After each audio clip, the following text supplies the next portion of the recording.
This program is brought to you by Newsworks in cooperation with the City of Eau Claire. This program is simulcast on WRFP-LP 101.9 FM. Hey everybody, I'd like to call tonight's meeting to order. Welcome, appreciate everybody showing up tonight. So this is the April 15th Plan Commission. Before we get started, I'd like to let everybody know that this meeting is broadcast live by Valley Media Works on Charter Channel 994, 101.9 FM, and online on valleymediaworks.org.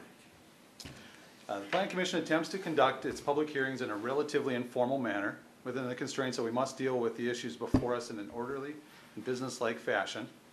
We give the applicant the opportunity to speak first, and then others, either for or against the proposal, an opportunity to speak once.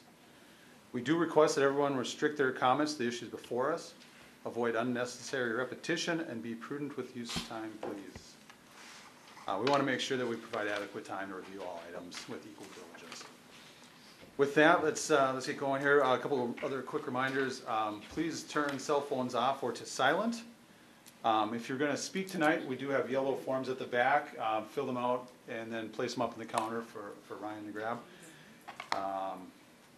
If you're going to speak, please introduce yourself with name and address. And with that, let's get to item number one. Oh, I'm sorry. So we do have one item that's been removed tonight. Item number 4, which was for easement on Beach Street. So if you're here for that item, it will not be discussed tonight. All right? Okay. So item number 1, we've got a public hearing for recommendation of City Council for rezoning as well as a certified survey map. Mr. Petrie. Good evening. Thank you, Mr. Chairperson.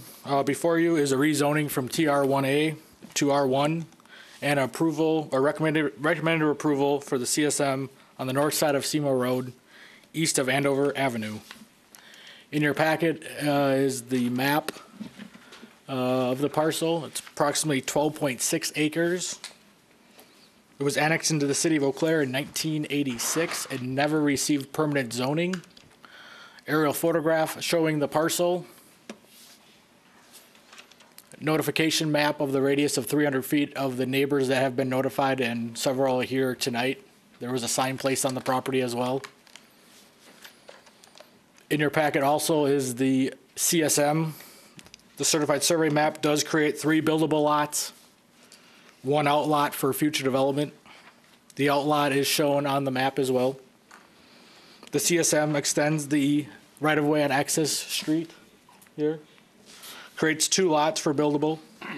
The parcel does have a utility easement through here, as shown on the map.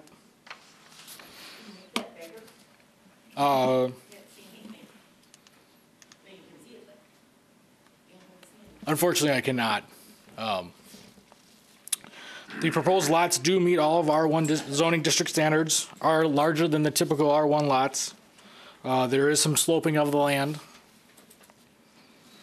The comprehensive plan identifies this area as being low-density residential. The surrounding zoning is R1 to the west, R1B to the south for mobile home park, TR1A to the east, and R1 to the north, which is right now outside the city limits. The city limit line is right here.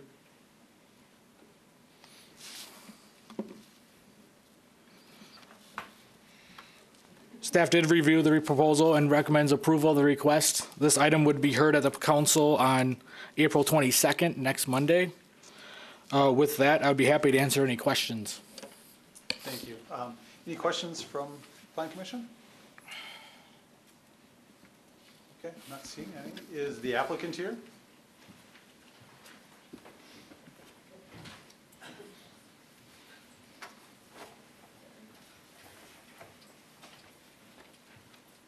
Good evening, folks. I'm Mark Erickson with Everyday Surveying and Engineering, and we are proposing a 4-lot CSM, meeting all the requirements of the ordinance set forth, and we'll be doing a little right-of-way dedication at the end of the already existing access street. And if you have any other questions, I'd be honored to try to answer them. Thanks for coming. Any questions for applicant? Where's the existing? One second, please. This is for commission. There'll be an opportunity to speak after Mark's done. Okay. Yep, we'll take turns. All right. Any questions for Mark? guess I'm not seeing any. Is there anybody here that'd like to come forward to discuss? Thank you for your time. Yeah, thanks.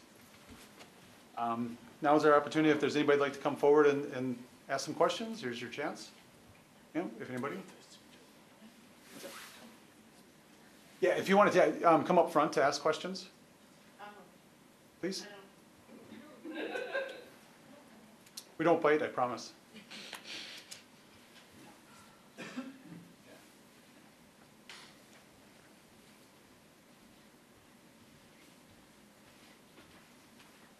If you want to just go to the podium. here. Yep, thanks. And if you could start with your name and address, so Ryan can go for that. Okay. Megan Princh, 1033 Andover Avenue. And you had a question? My question was, with them building the new houses up there, and there's that little entrance road, is it just 4 houses that are going to be built there, or is it like everything behind there? Because I'm like 3 houses down from the entrance road. It's all woods behind us, so I just don't know if it's going to be all torn apart.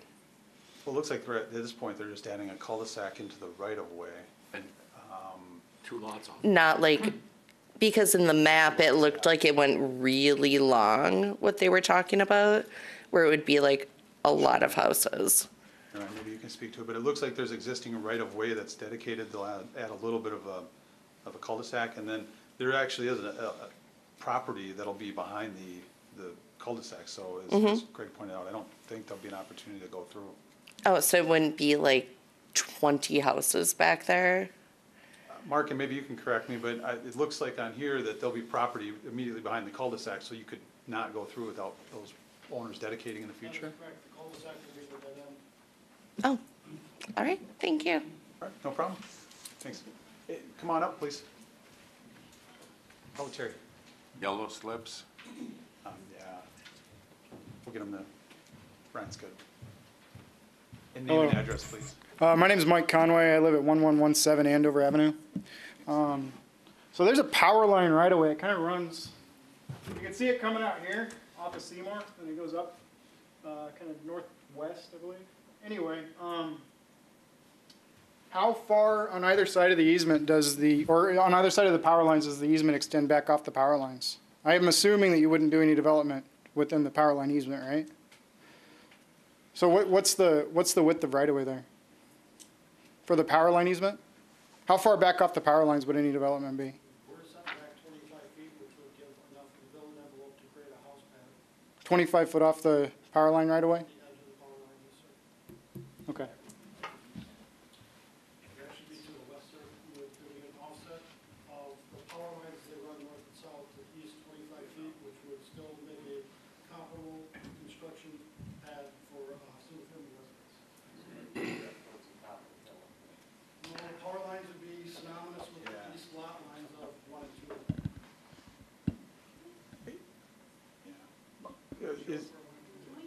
Hey, Mark, well, we got a lot of questions here. Can we, this is a public hearing, this is on TV, and people in the audience, if you want to talk, if you could come up here, and then maybe Mark can answer all the questions at the end. Is that okay? I know we got a lot of conversation going, a lot of questions, but maybe anybody else that wants to come up and speak, and then maybe we can ask Mark to come back up and then kind of address one at a time, if that's all right.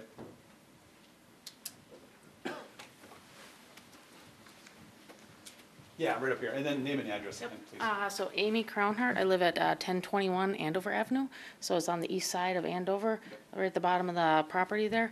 I'm having a hard time seeing the, the whole outline there and whatnot. So my question is, are the properties that you're going to be developing, are they going to be on the west side of the power line, or are they going to be east side of the power line? It appears to be on the west of the power line, right? The west, okay, I guess, is there a chance for us to get this outline and stuff? I believe if you reach out to the city, Okay. this is Ryan Petrie, any of the staff on the community development website could shoot this information over to you. And you said 4 property developments that you were going to be, or 4 lots that you were going to be developing there? Yeah, and Is that correct? And here it shows 2 lots plus an outlot, right, Mark? Yes. So there'd be, I'm sorry, 3, so there's one on the south as well. So there'd be 3 residential lots right now that we'd approve, and then there'll be an outlot for I'm not sure what. Okay, and the access point, would that be Essex or would it be Dedham? The two lots would come off Essex, Essex, and then the other one off Seymour Road. Yes, okay. All right, thank you. thanks. Is there anybody else that'd like to?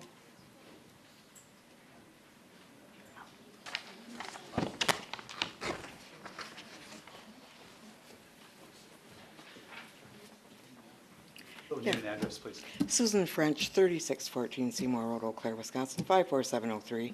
I do have questions. Where exactly is it going to be? I mean, we've heard, you know, east of the south and west and, you know, where is it going to be exactly? Well, I mean, here's the aerial, and it looks like, is that first east-west road there, is that, right, maybe, yeah, maybe just circle it up there. Well, maybe I should explain it better. There's a trailer court, you know, near there. I was wondering whereabouts from that trailer court is it going to be? So Ryan will show you, there'll be one lot on the southernmost yellow outline there.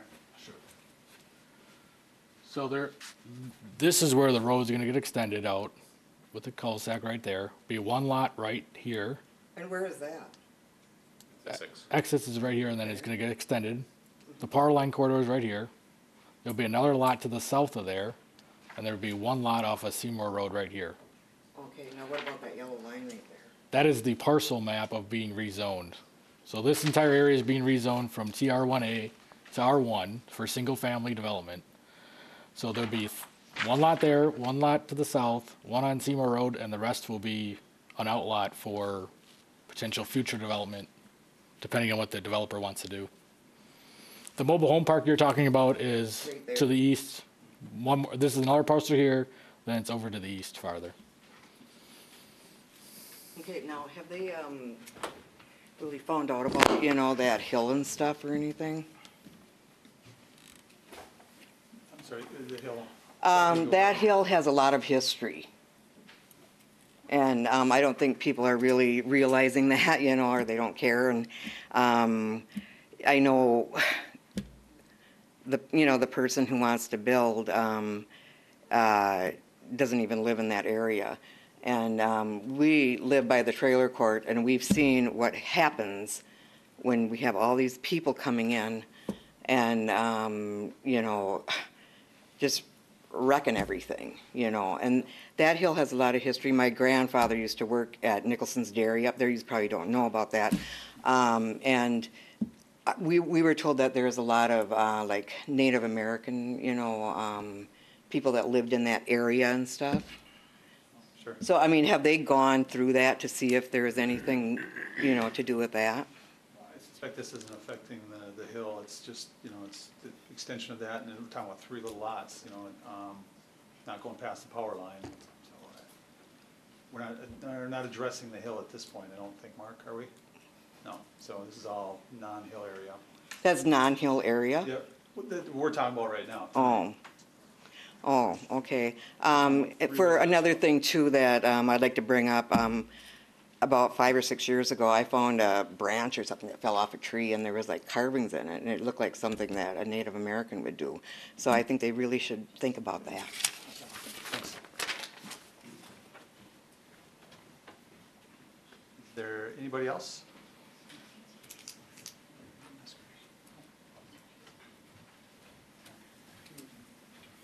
Hi. Name and address, please. Eric Nyberg, 1033 Andover. Thanks. Just what was explained with the red dot. We're actually right here, I believe.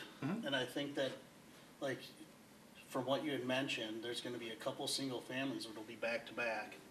There's two power lines that run right through there, a main and then an older one. Our fence comes up to the older one. So I'm imagining that obviously there's one here and then two here, and you're gonna build a cul-de-sac on this road, or is this gonna be a thoroughbred from Seymour up to, I'm not sure what that is, but whatever comes up after the first block of Andover and over. Yeah, so one lot's to the far south of the yellow, where it kind of notches out, there'll be one down there. And then there's two coming off of the new road that'll be the extension of Essex. So basically, you're calling this the cul-de-sac right now? Yep, there'll be one north of it and one south of it. Okay, so it's two cul-de-sacs. There's not gonna be a road running from Seymour up to Nope. wherever and So over. it'll be one lot right on the south end there, all by itself, coming off Seymour. And then there'll be two lots coming off of the extension there, of Essex. Okay, is that how it's gonna remain, or at some point can that run through as If you come back a in street? They'd have to come back to us to do it again. But I can't imagine it'll change if there's the way the lots are going in there, they're gonna have to come back for a new CSM, a new zone, well, not maybe something like that. Yeah, I understand it's a growing area. I mean, our house is 4 years old now. We're kind of tucked in before some other residents that have older housing, but just thinking back behind there and the whole rock and the way that everything slopes down, even into our property, I don't know how that's gonna, I mean, that's rock and clay and, I mean, what's that gonna do to my, everything running down into my house at that point? I mean, I don't know. That's proposed, Everyday Engineering, they're professional engineers and the city staff, they're engineers and their responsibility is to make sure that new developments don't adversely affect existing stuff. So, I mean, they're not gonna go in and asphalt, run it into your backyard. I mean, Okay. Yards and single families And, we're talking about two families behind you. yeah. And then as far as those power lines, are those getting redirected or they will be, I'm imagining that they would have to be in their yard. Or on the outskirts, just looking at it back from behind there. I mean, that's about probably 30 yards maybe from the old, energy to the other one, to the main that ran down and that you cut out, recently. So. Yeah, they wouldn't be able to build under an easement or build on an easement. Power lines themselves would be in an easement, it would not be allowed, so. Okay, just trying to figure it out. Okay. Thank you. No problem. Thanks. Okay. Is there anybody else? Not see anybody. Oh, yeah. Go.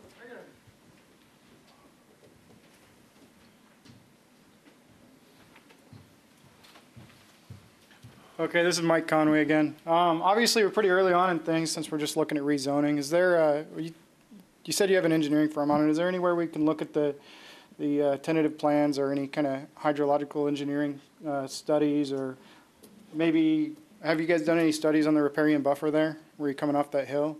I mean, because obviously a lot of vegetation is going to get removed. I mean, there's a pretty big elevation change there. You see look up here, that's like the top of a big hill. So where you guys are proposing to develop is like the bottom of a big hill. So removing the riparian buffer there is going to create some pretty significant hydrological changes as far as runoff and everything goes, especially with all those houses right there past the woods there. Is there anywhere where we can go or is there going to be a public review period, or where we can go see the plans and the preliminary drawings? Well, I guess we can let Mark come up and talk about it, but I don't think they're affecting the hill anyway, but Mark will have to address that, not me. Well, let's make sure there's nobody else, Mark, and then you can come up kind of. That's all I had. Is that, okay, thanks. Yeah. Anybody else on this topic? If not, maybe we can invite Mark up if everybody's okay with that. Hey, Mark, why don't you come on up and, if you wouldn't mind.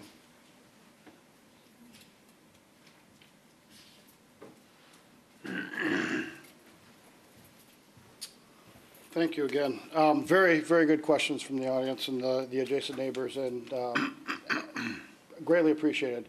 We have done some pretty darn almost final detailed analysis on stormwater runoff. Ms. Ness and I, as well as Ryan, have had several meetings on how to handle and manage it. What we are looking at today is rezoning, which is a T1RA, basically set up for an R1 zoning, but it was temporary, as in the annexation process, that's where it's left. Today we're doing a 4-lot CSM, 3 buildable lots. We are going to be managing stormwater, meeting all the city's requirements, utility extensions, everything like that is going to be all above board, sir. Any concerns with any slope? I know the city protects slopes within 20%. Right. Or is that coming up? We have looked into that, sir. We have some pretty good preliminary ideas of what we need to do. The hill, like you had mentioned, is not part of this project right now, but we understand it well enough to make a good engineering assessment of what has to be done and what we're looking at doing as an overall picture, yes. Anybody with any questions for Mark? Yeah, Terry. How is this going to impact the loss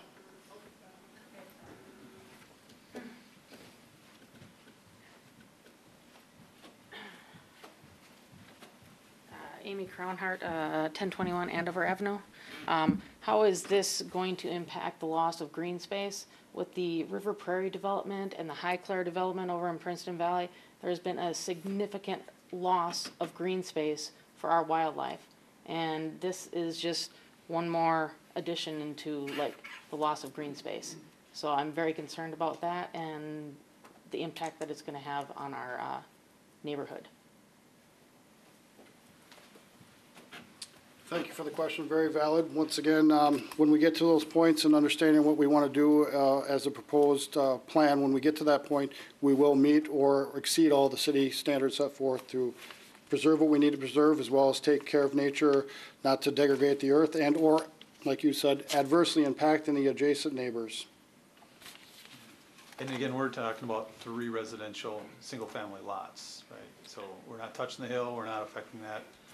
It's termed an outlot at this point, correct? So it means non-buildable on this item, right? Yeah, am I correct on that? Okay.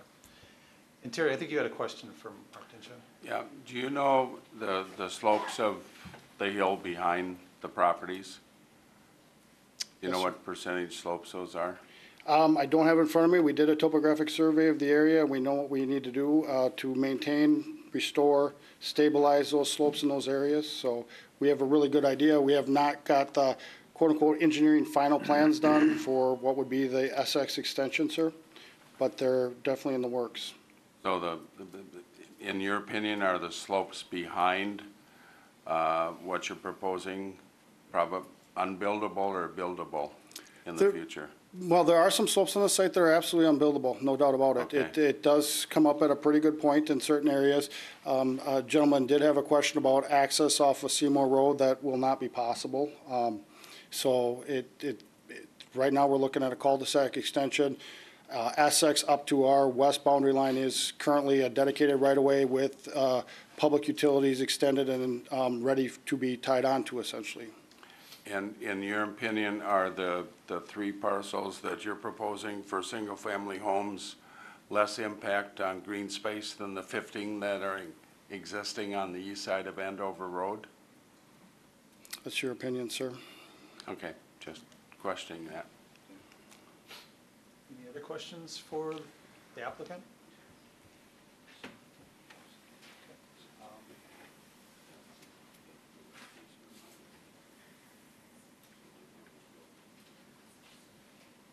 Do you have another follow-up? Says utility easement, or that says 10. I'm sure that's. Terry, did you have a follow-up or anything else for Mark? No? Okay. May I, sir? Back to the width and the buildable site of these lots. These lots are going to be pretty substantial in size according to city standards, which could be an 8,000 square foot lot as small as that. These are double. They're 17,000 square feet. Yes, we do have some on-site existing constraints, whether it is some slopes, whether it is existing easements that go through the transmission line of XL or the rear lot, west side line, easement lines there. But there is, once again, a very valid place to build a single-family home in a width, and of course, these lots are pretty deep, so there's plenty of depth there, too. I think I had one more question from a gentleman here in the audience. Hold on, ma'am.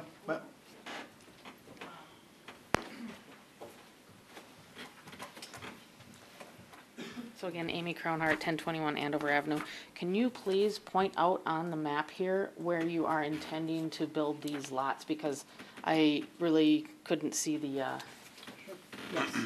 So like Mr. Ryan Petrie said, there'd be a cul-de-sac bulb here. okay, Its easterly limit would basically be kissing the corridor of the power line easement. No houses or homes would be built into that. On the north side would be deemed one lot, lot 1. south side down here would be lot 2. And then lot 3 would come off of Seymour Road here. Really? That, okay. Are there intentions for future lots to be built? There are some, yes. And where would you intend them to be? I don't think it's well, with all due respect, we're talking about rezoning and Sure. We are just creating a new name for this district that's already temporarily identified as being R1 at this stage. Okay. And in reality, in our petition, with deeming something like Chairman Radabaugh said, is when we deem something an outlot, no construction can happen in there until it's duly justified. Okay. So I mean, we'd have to change that whole thing and make it to a legal lot through a mechanism as a CSM or a plat at that time. Sure. We're just like, the neighborhood is very justly concerned about, Duly so, I understand. houses being built behind the existing stuff, so I just wanna like get as much info as possible, and thank you very much. Thank you, good questions.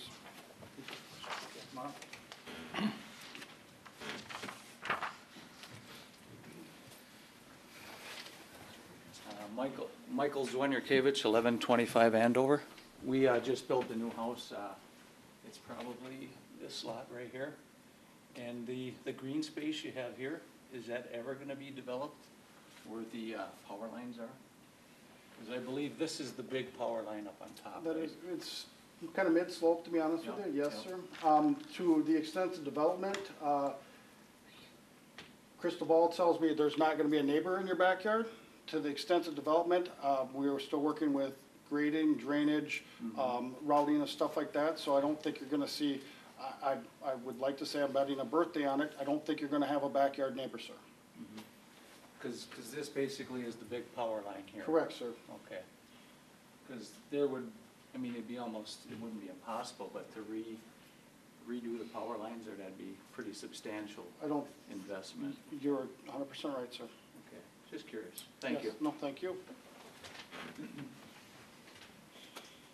Is there anybody, I'm sorry.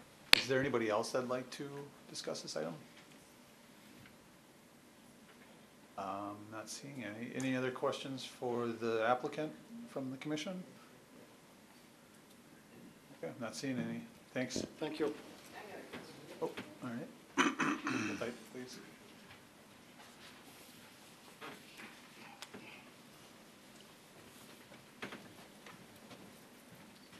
Susan French of 3614 Seymour Road, Eau Claire, Wisconsin, 54703. So will there be houses right here? Perhaps someday, ma'am. Perhaps someday. So where exactly are the houses going to be that are being planned to be built? We have lot 1, lot 2, single-family homes, lot 3. So why is there a yellow line right there? That's the property's boundary that is getting technically rezoned from T1RA to R1. So that's Mr. Ryan Petrie put together to identify the legal limits of what is being changed in the zoning ordinance. That has one owner. It has one owner as well, yes, thank you.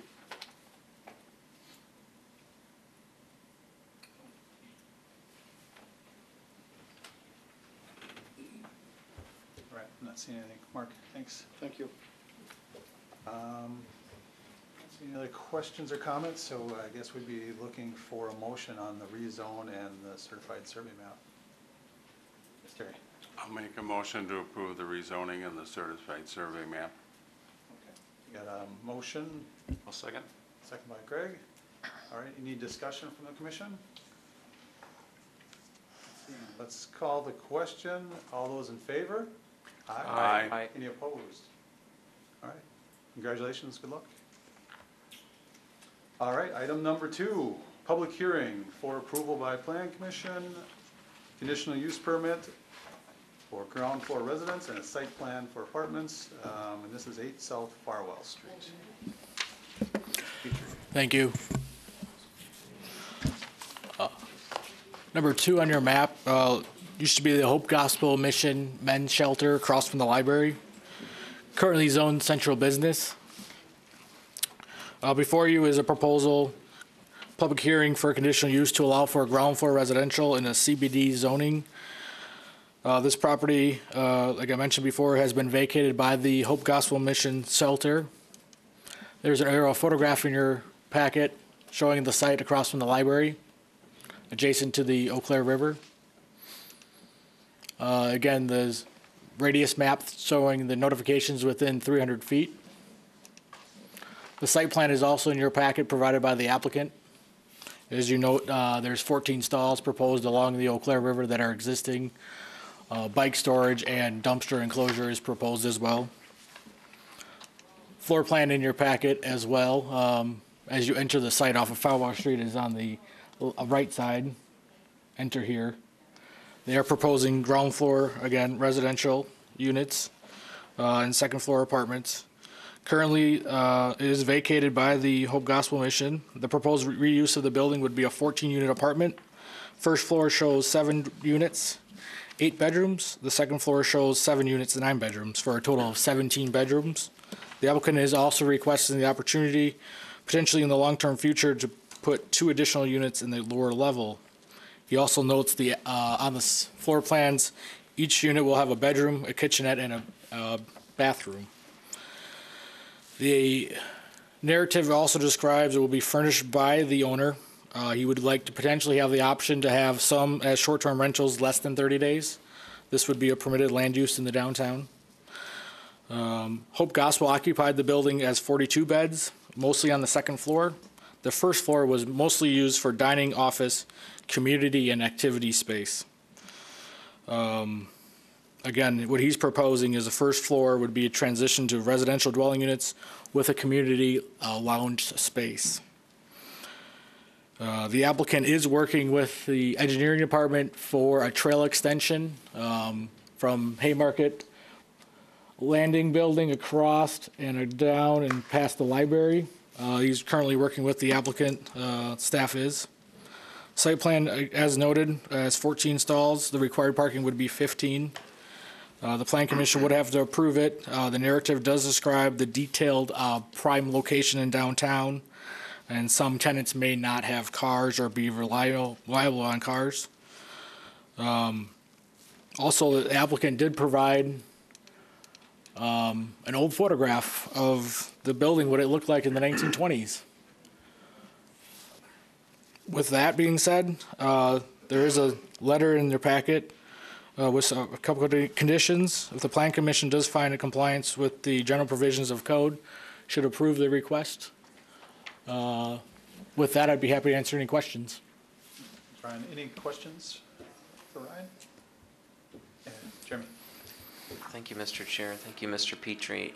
I have a question about the donation of space north of the property for a trail, and I understand that's, the details aren't there quite yet, but I do see in the site plan that there's 10 feet of grass between the parking that's existing or proposed north of the building and presumably where that trail would go, or are we kind of unsure as to there being 10 feet of grass between the parking and the trail, and exactly how wide that trail would be is maybe up for a question too. So I guess those are my questions. Yeah, absolutely. No. I'm not sure if Leah would know that. I am not 100% sure on that.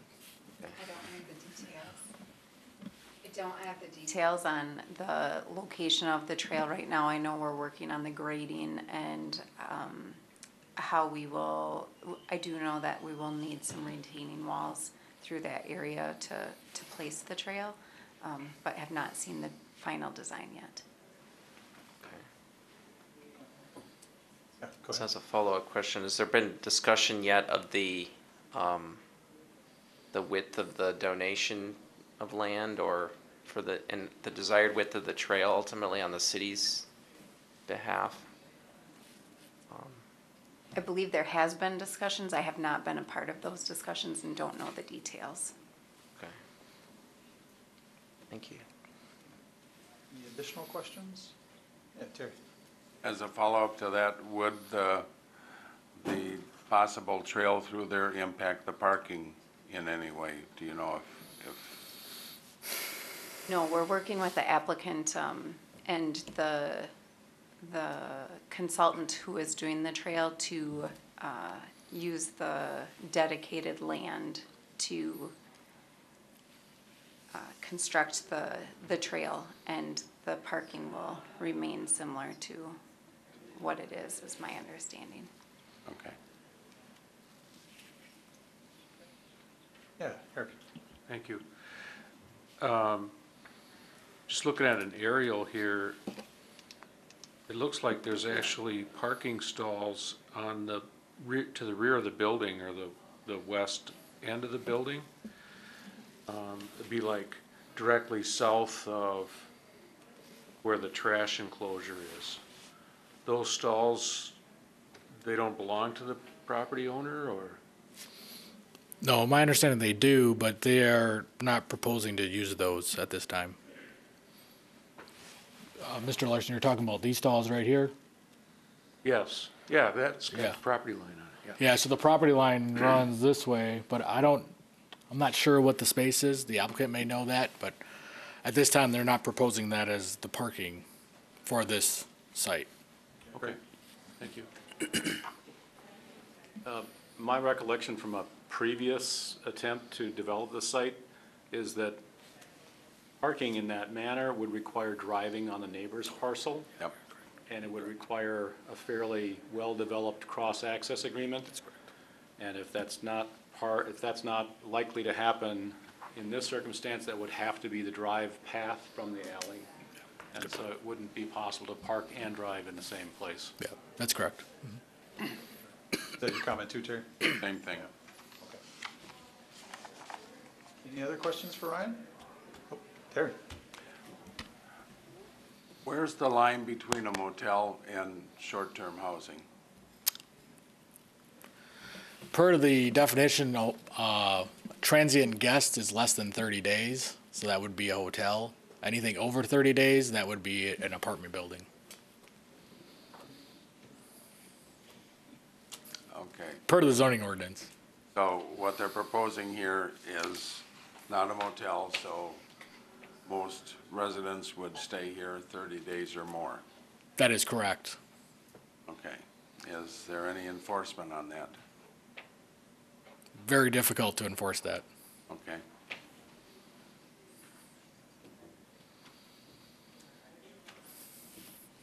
Okay. Jeremy. Thank you, Mr. Chair. Mr. Petrie, I was wondering with the fact that, it sounds like the parking would not be accessible necessarily from the rear of the building. So the intent is to open up a curb cut so that access would be from Farwell Street for that parking? Is that the intent? No, my understanding is right now, this through here and through here is an alleyway owned by the city of Eau Claire.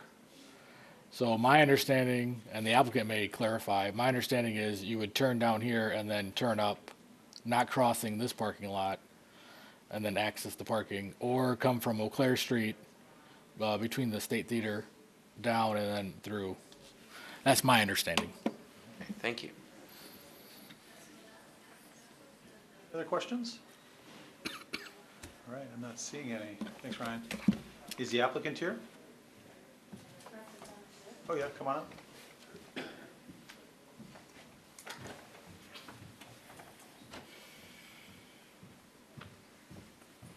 Hello. Hello. Name and address, please. Yeah, I'm Ann Ruppnow, 1504 Woodland Avenue. I'm here representing my son's business. My son is Eli Ruppnow, and his wife is 9.5 months pregnant, so he thought it best to remain with her tonight. So he is excited to do high-quality work in Eau Claire, and excited about this property, and has been working with the city on the trail, and yeah, I'm here to answer any questions if I can. The route of accessing parking is my understanding as well. Any updates on the bike trail or walking trail that has been discussed, you know? Yeah, I talked to him today, and they are still working on it. It's not, he hasn't seen anything final either, but yeah, excited about objections it. to the concept or no objections or any to it in No, conceptually or- he's definitely for it and has worked with the city from the start on that. Okay. Yeah, Eric. Thank you. Congratulations, by the way. Thank you. So my question is about the parking Yeah. again.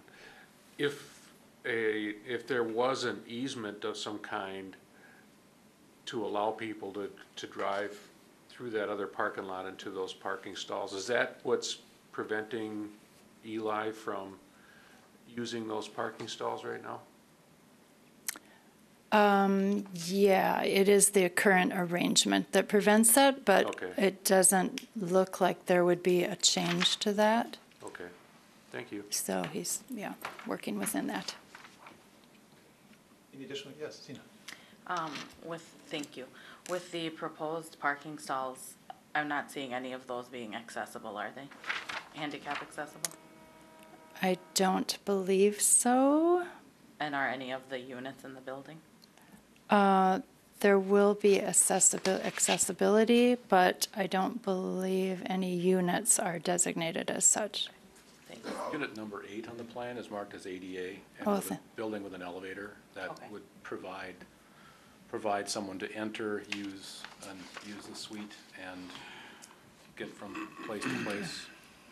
So it does include that facility. Thank you. Thanks.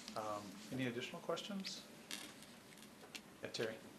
Yeah, in the write-up by staff, it states there's first floor plan having 7 units, 8 bedrooms, second floor having 7 bedrooms, or 7 units, 9 bedrooms. In looking at the schematic or the floor plan, it shows 8 bedrooms on the second floor. I don't know if this affects the parking or not. There's a discrepancy So- between the number of bedrooms in the write-up and what is showing on the floor plans. So when I talked to him on the phone today and we were reading through this, the floor plan, the bottom paragraph here that says the floor plan shows the first floor having 7 units and 8 bedrooms. It's actually 2 units and 8 bedrooms. But that seemed almost like a negligible because the count of bedrooms was the same, as I understand it. But you're saying the plan shows different? Yeah, I'm getting discrepancies between the two, and I think that reflects on the number of parking spots required, and that's fairly critical for this parcel.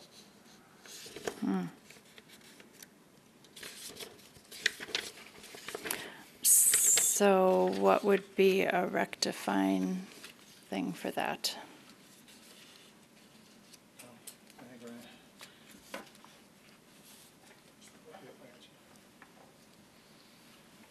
This was brought to his attention before, and I tried to narrow it down, but I see that his narrative and my narrative aren't correct, and his site plan or floor plan would not be correct.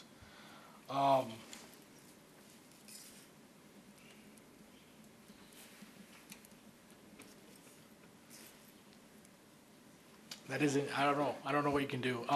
Just propose the maximum at 17 bedrooms. He does get a 15% reduction, 10% for transit, 5% for bicycle parking, so that would be right at 14. 14 for parking For then is a parking. requirement, and 14 is provided? That is correct. Okay. That's what I would do. So in the motion, we need to clarify that 17 bed apartments. And in my opinion, it looks if needed, they could park on the west end of the building, parallel to the building, and still have, they One there or could get something? another couple of parking spots there if needed too. Okay. Any additional questions for the applicant? All right, I guess I'm not seeing any. Okay. Thanks. for coming Thank up. you. Is there anybody here that would like to discuss this item? It is a public.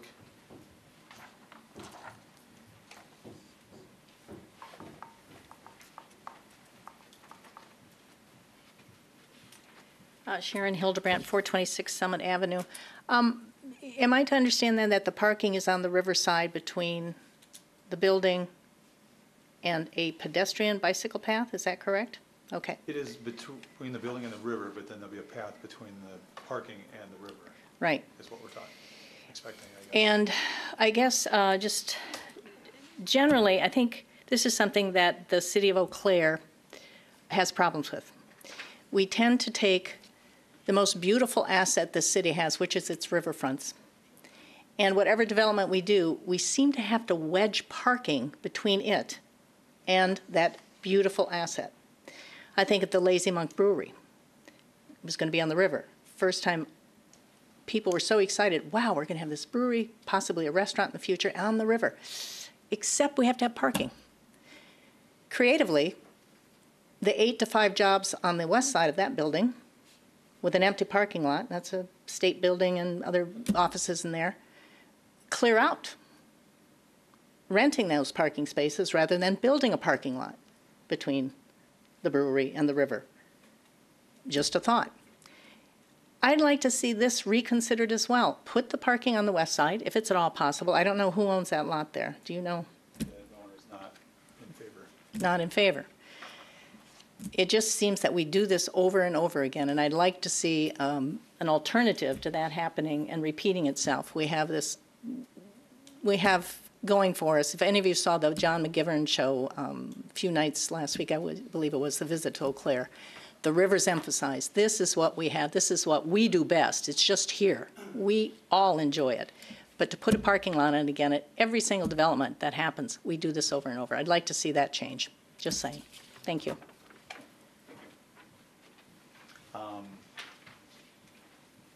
Is there anybody else that'd like to discuss this item? I guess I'm not seeing any. Terry? Yeah, please. Yeah. Just to qualify or clarify, so the entry into the property would be on that alley on the south side of the property, is that right? That is correct. So then they're gonna navigate a 90-degree turn, follow the west line of that building? That is one option. The other option, Mr. Weld, would be coming from Eau Claire Street, in between the State Theater and the property to the west. Okay. And then coming up and then taking a right. But either way, they're gonna have to navigate through that west side of the property, correct? That is correct. So I'm just, that's not really an option for future parking, since that is the way that cars will travel to and from that parking lot. Right, wasn't there also, there's a dumpster or something on Farwell that they'd be coming through, right? Am I right on that? So access would come off of Farwell as well, correct? He's not proposing that this time. Okay. Is that correct? On the west end there, that would be traveled, the vehicles would be traveling back and forth through there, so there could be no future parking there. Unless he worked out an agreement with the property owner to the west. Correct. But for now, it's being proposed, we need to leave that free and open. Thank you. Jeremy, got a question? Yeah, thank you, Mr. Chair. I was wondering, does the Waterways and Parks Commission review things like this where it's right on the river and we have questions about the trail and parking? Excellent question. They reviewed new development. This is a reuse of a building with the conditional use. They will review the bike trail and anything associated with the bike trail. In this situation, staff felt that this isn't really new development. It's actually just reusing an existing vacant building in the downtown. But it's anticipated that Parks and Waterways will be reviewing this at their May meeting if the negotiations between the owner and the city go through in terms of the design for that trail. So that would be discussed by Parks and Waterways at that time.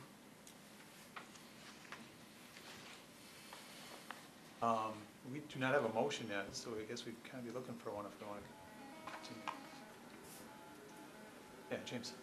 Thank you. I move approval. Conditional use and site plan? For a second? Second.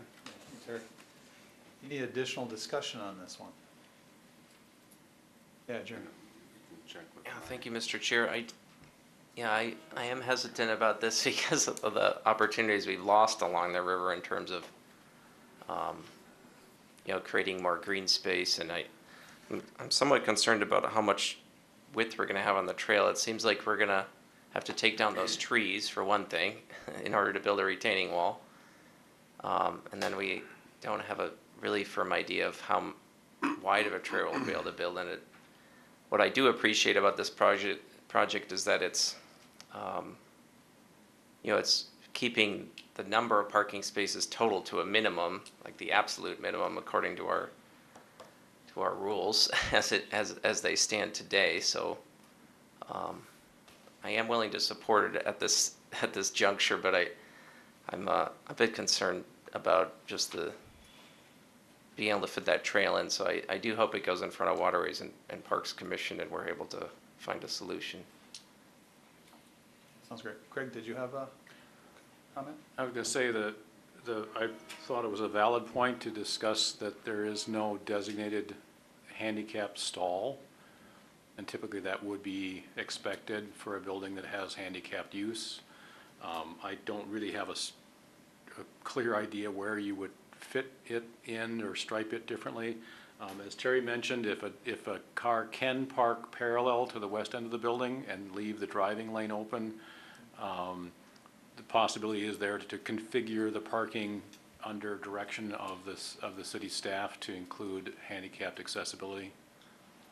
I would suggest that they look carefully into that design element. Yeah, makes sense. Is that something that gets handled through the permitting process? So they would have to come with something, maybe it wouldn't be something we need to mandate now? But if they go through the permit process, they'll have to provide something for that? That seem fair? Okay. Any additional comments, questions? All right, what we call the question. All those in favor of the conditional use and site plan? Aye? Aye. Any opposed? Congratulations. Good luck. That takes us to number 3, public hearing for approval by Plan Commission. This is our tavern conditional use and site plan on Menominee Street.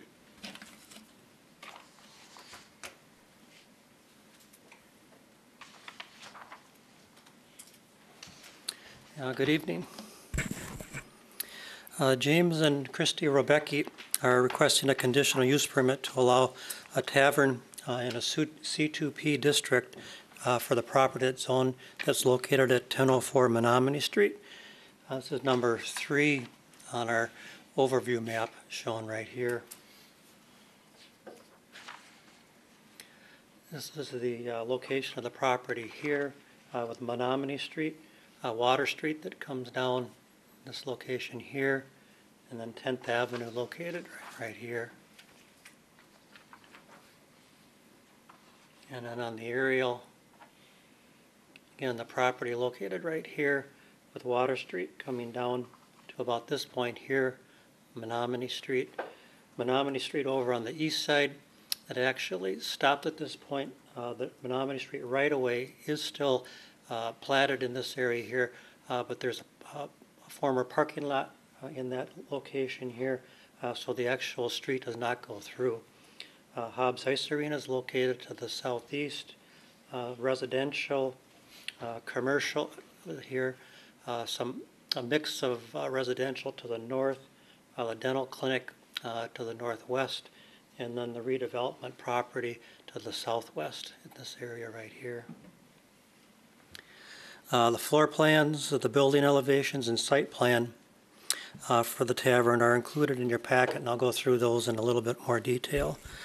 The applicant received approval of rezoning and site plan for a restaurant and bar at this location back in December of 2015, and then came back to the Plan Commission for a conditional use permit for a tavern in 2016, which was CZ 1613.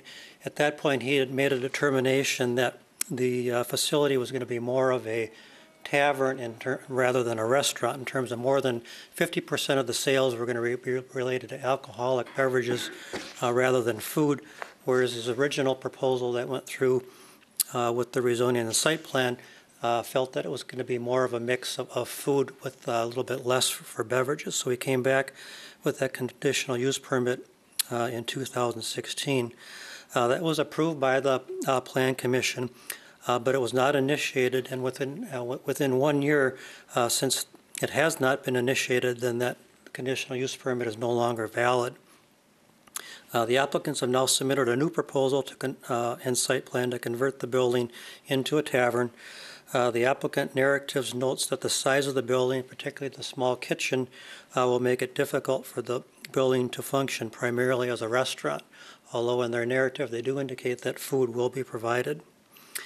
The conditional use permit required for a tavern in the C2P district allows the Plan Commission to judge the compatibility of the request based on the surrounding land uses.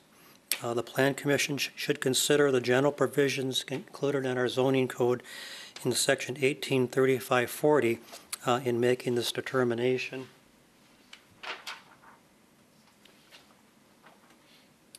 There's 8 different provisions that are listed in the zoning code. They're included in your packet. These would be the provisions that you would take a look at in terms of judging the compatibility of a tavern at this particular location here. With some conditional use permits, there are more additional criteria that the Plan Commission review, for example, like for a bed and breakfast. In this case, for taverns, there are no specific or additional criteria. It's these 8 criteria that you have to review. If you have any specific questions on any one of those, I'd be glad to go over that when we get done with the presentation. This is a copy of the conditional use that was approved back in 2016. There were four conditions that were required at that time. And those indicated regarding the hours of operation in terms of when the tavern would be closed. They were listed here specifically on the conditional use. Another condition was that half the available seating capacity shall be tables and booths with chairs. That was another condition. The third was that the business shall serve food and obtain a permit from the health department. So in other words, making sure that there would be some food served. And then the fourth requirement related specifically to the site plan in terms of the site plan provisions, that those be met as part of the conditional use. To provide a little bit of a comparison between the 2016 request and this, I put together this information here. In terms of hours of operation, this is the number of the hours of operation that were approved back in 2016. This is what's being proposed for 2019. They're similar, but there are some minor changes that are being proposed, as you can see here. In terms of the seating capacity, back in 2016, the proposal was for 80 people. That was approved. The proposal now is for 67 persons. However, I've looked at the floor plan, and a couple times that I read through the floor plan, I keep coming up with 63 persons. So not sure if I'm missing a table or not, so it's either 63 or 67 persons is what's being proposed. For food and beverage, basically what was proposed back in 2016, and now essentially they're looking at about a 50-50 mix is what they're proposing in terms of food and alcoholic beverage. For parking, there is a difference in parking. Back in 2016, the proposal was to lease parking within the Menominee Street right-of-way that was south of the building that would accommodate the parking. In this case, what's being proposed is that parking would be provided on site. And then lastly, both proposals are proposing an outdoor patio that would be available for seasonal use for the operation.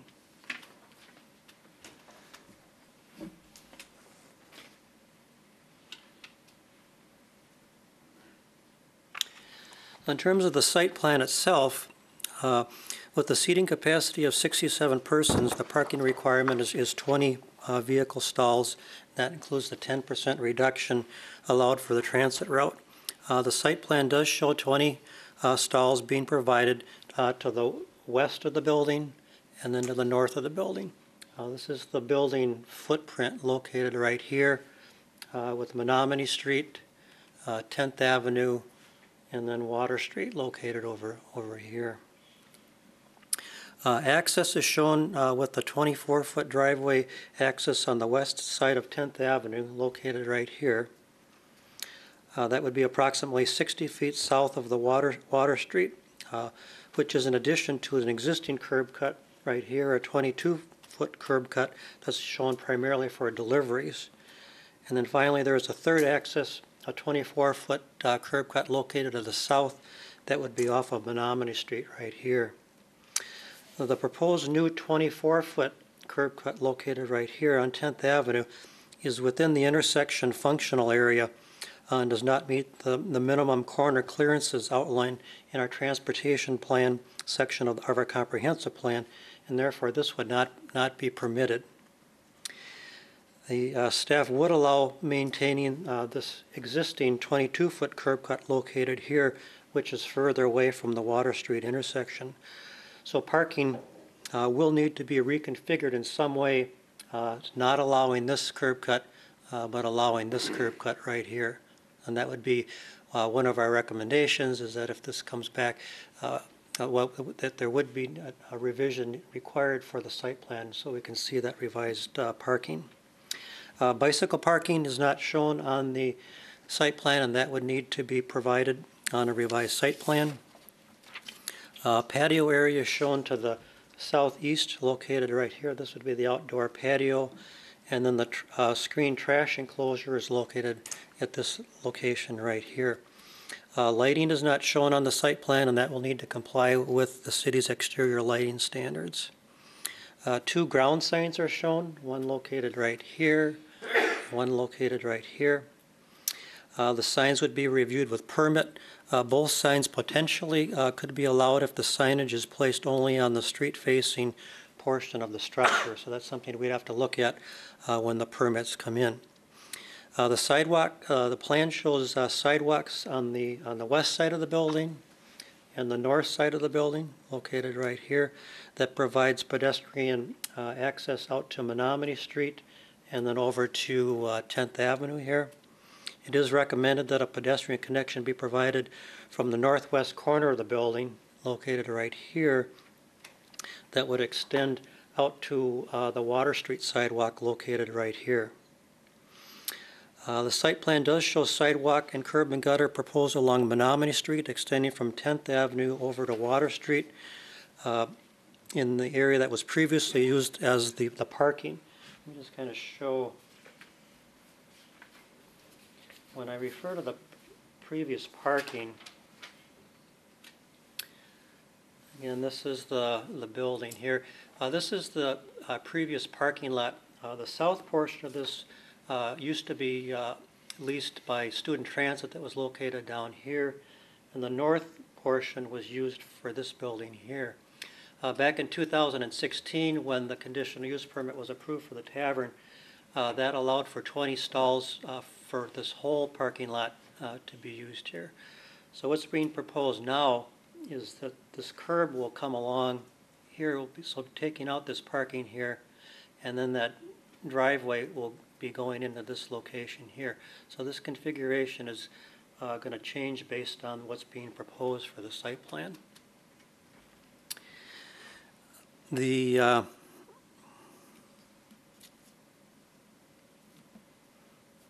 As I mentioned, what's shown on the site plan here is sidewalk extending from 10th Avenue over to Water Street here. However, at the present time, the property line actually goes only to this point here. This property here is actually owned by a different property owner. So the sidewalk, if extended, would have to end at this point here at the west property line of the subject property here. And then also the curb and gutter that would be going along here would need to tie back in that curb and gutter would need to tie it back in with this curb and gutter that's located right here.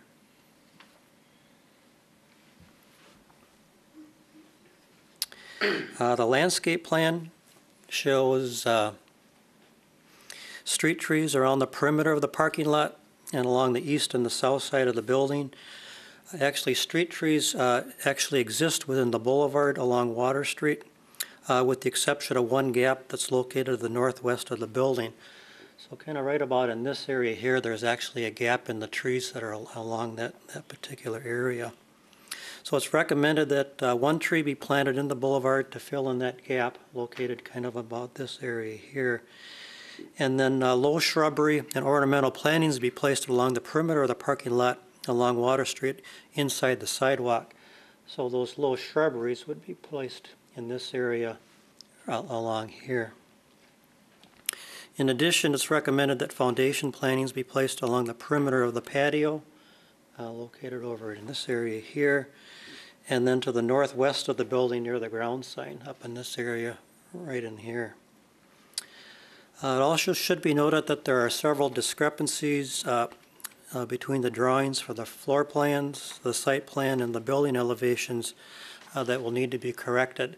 I noted several of those within the staff report, and I won't go into those in detail, but there were a few of those that we did note.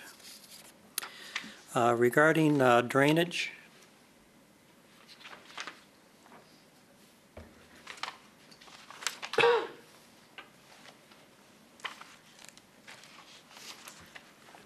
the plans do not indicate runoff for the proposed parking lot in terms of how storm drainage will be conveyed. The stormwater best management practices are required to improve runoff water quality. The plans do not indicate where these BMPs would be incorporated, and that will need to be incorporated within a revised site plan. Also, we'll need calculations need to be submitted in terms of meeting this particular requirement.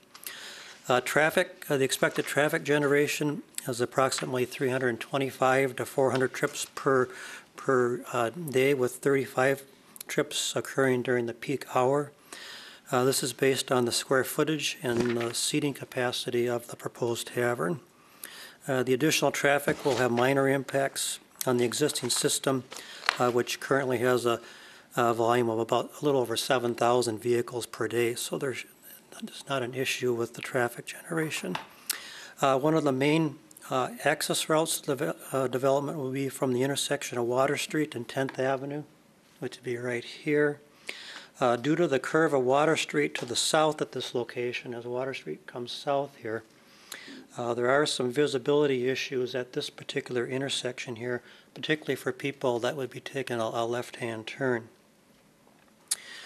With the potential redevelopment of the student transit and county concrete sites to the southwest, which should be down in this area here, the city is evaluating the alignment of Menominee Street that potentially could provide a better access with better visibility, and that would be possibly having Menominee Street, rather than dead ending right here, actually coming out and having the intersection here at Menominee and Water, rather than going up to this location here. So that's something that the city is looking at. Leah could probably respond to that a little bit more if you have any questions on that. At this point, it's very much conceptual since we don't have any specific plans for the redevelopment to the southwest here. For transit, this project is along a transit route, so we don't anticipate any issues in terms of providing transit for the tavern. Finally, the parcel is a locally designated landmark. It's the Kaiser Lumber Company office building. Any exterior renovations that would require a building permit will need to be reviewed by the Landmarks Commission. There was a letter of support that was submitted that was included in your packet from the Historic Randall Park Neighborhood Association, and then a letter of objection from the Eau Claire Community Complex. That was also included in your packet. If the Plan Commission finds compliance with the general provisions of the City Code, the Commission should consider approval of the request with the conditions that we noted in the letter that was included in your packet. And I won't go through those specifically because I did mention a number of those through my presentation, but most of those recommendations that were included relate to the site plan. The Commission may also wish to consider the conditions that were imposed back in 2016 with the approval of the tavern at that time in terms of looking at the hours, the seating, and those types of things. Those would be legitimate things for the Plan Commission to consider also. With that, if you have any questions. Thanks, Pat. Any questions? Yeah, Terry. Pat, with the existence, you're saying there's boulevard trees already existing along Menominee Street, Water Street, the diagonal portion? Yeah, right now there's boulevard trees that are along here right now. There, for whatever reason, there's right in this area here, there's one tree that's missing. I suppose it died over the winter. Probably died. Yep. So we're asking that that one be replaced. And then instead of planting these trees here, that just some low shrubbery be planted along the perimeter of the parking lot there. Okay, so the shrubbery would be in lieu of the trees that they're proposing? Yep. Okay. And let's get to the question I sent the email on this afternoon. If there's a need by the city to connect Menominee Street directly from the east to the west to Menominee Street to the west, then that existing driveway that we're saying would be allowed off of Menominee Street would be in the area of the intersection, of the new intersection. Yeah, I'll let Leah respond to that. She did some figuring on that. That's why I sent the email, so she could do some homework, so.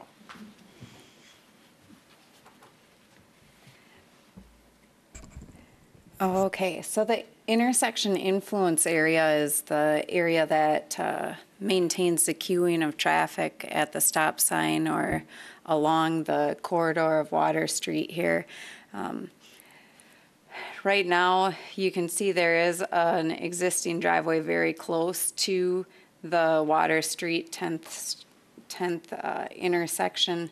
The proposed driveway is within that influence area, and that's why we recommended no curb cut in that area and maintaining this existing curb cut.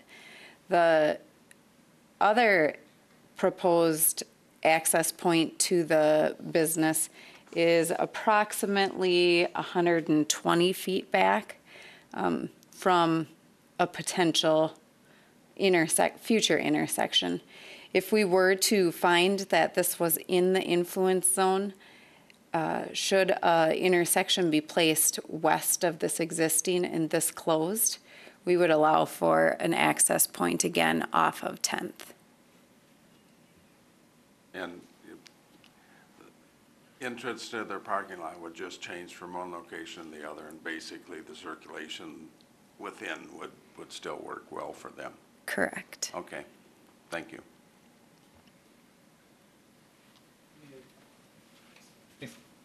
You're okay with that? That's good? Yeah. Okay. Yeah. Okay, any additional questions for Pat or Jeremy?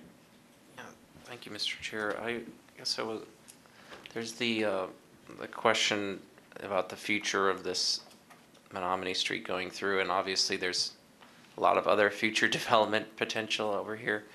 I guess, and maybe the applicant would be able to answer this too, but the decision to go with parking off-street versus on the Menominee Street corridor is because of that potential, is that correct?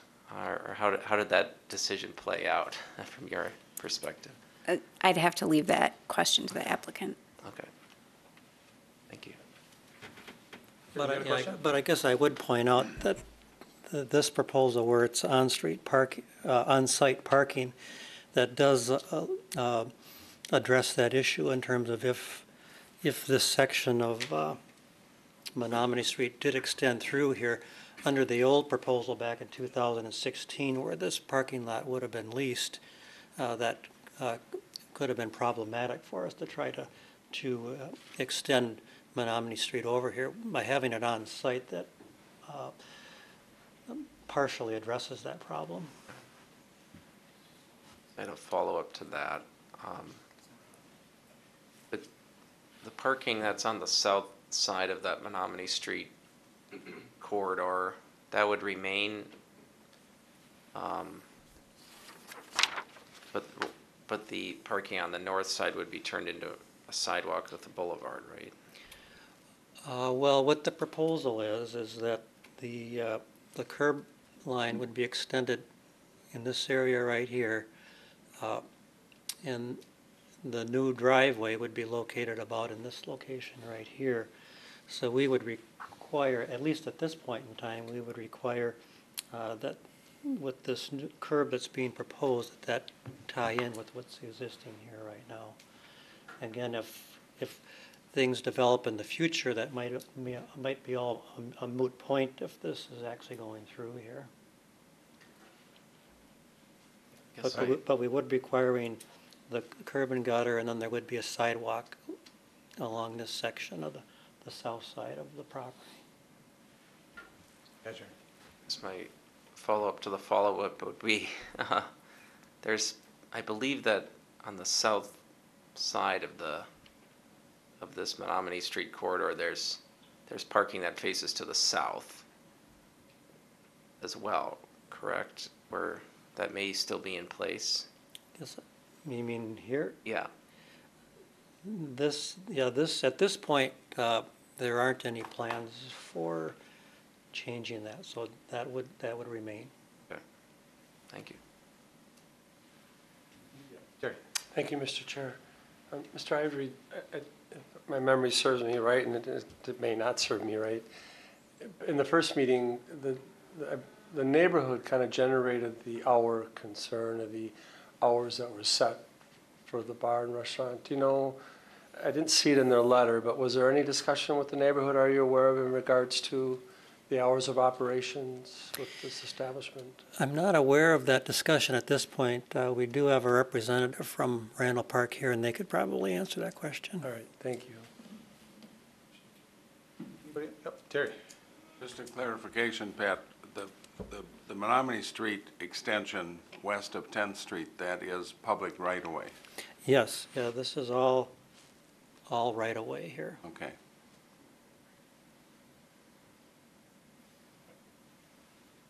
Anything else for Pat? Thanks, Pat. Appreciate it. Is the applicant here?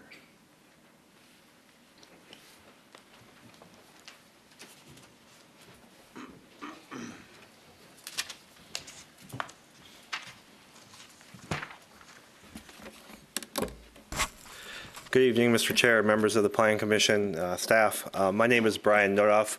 I'm an attorney representing the applicant in this case, Distinguished Multiplying Buildings, LLC, whose members are James and Christine Robecki.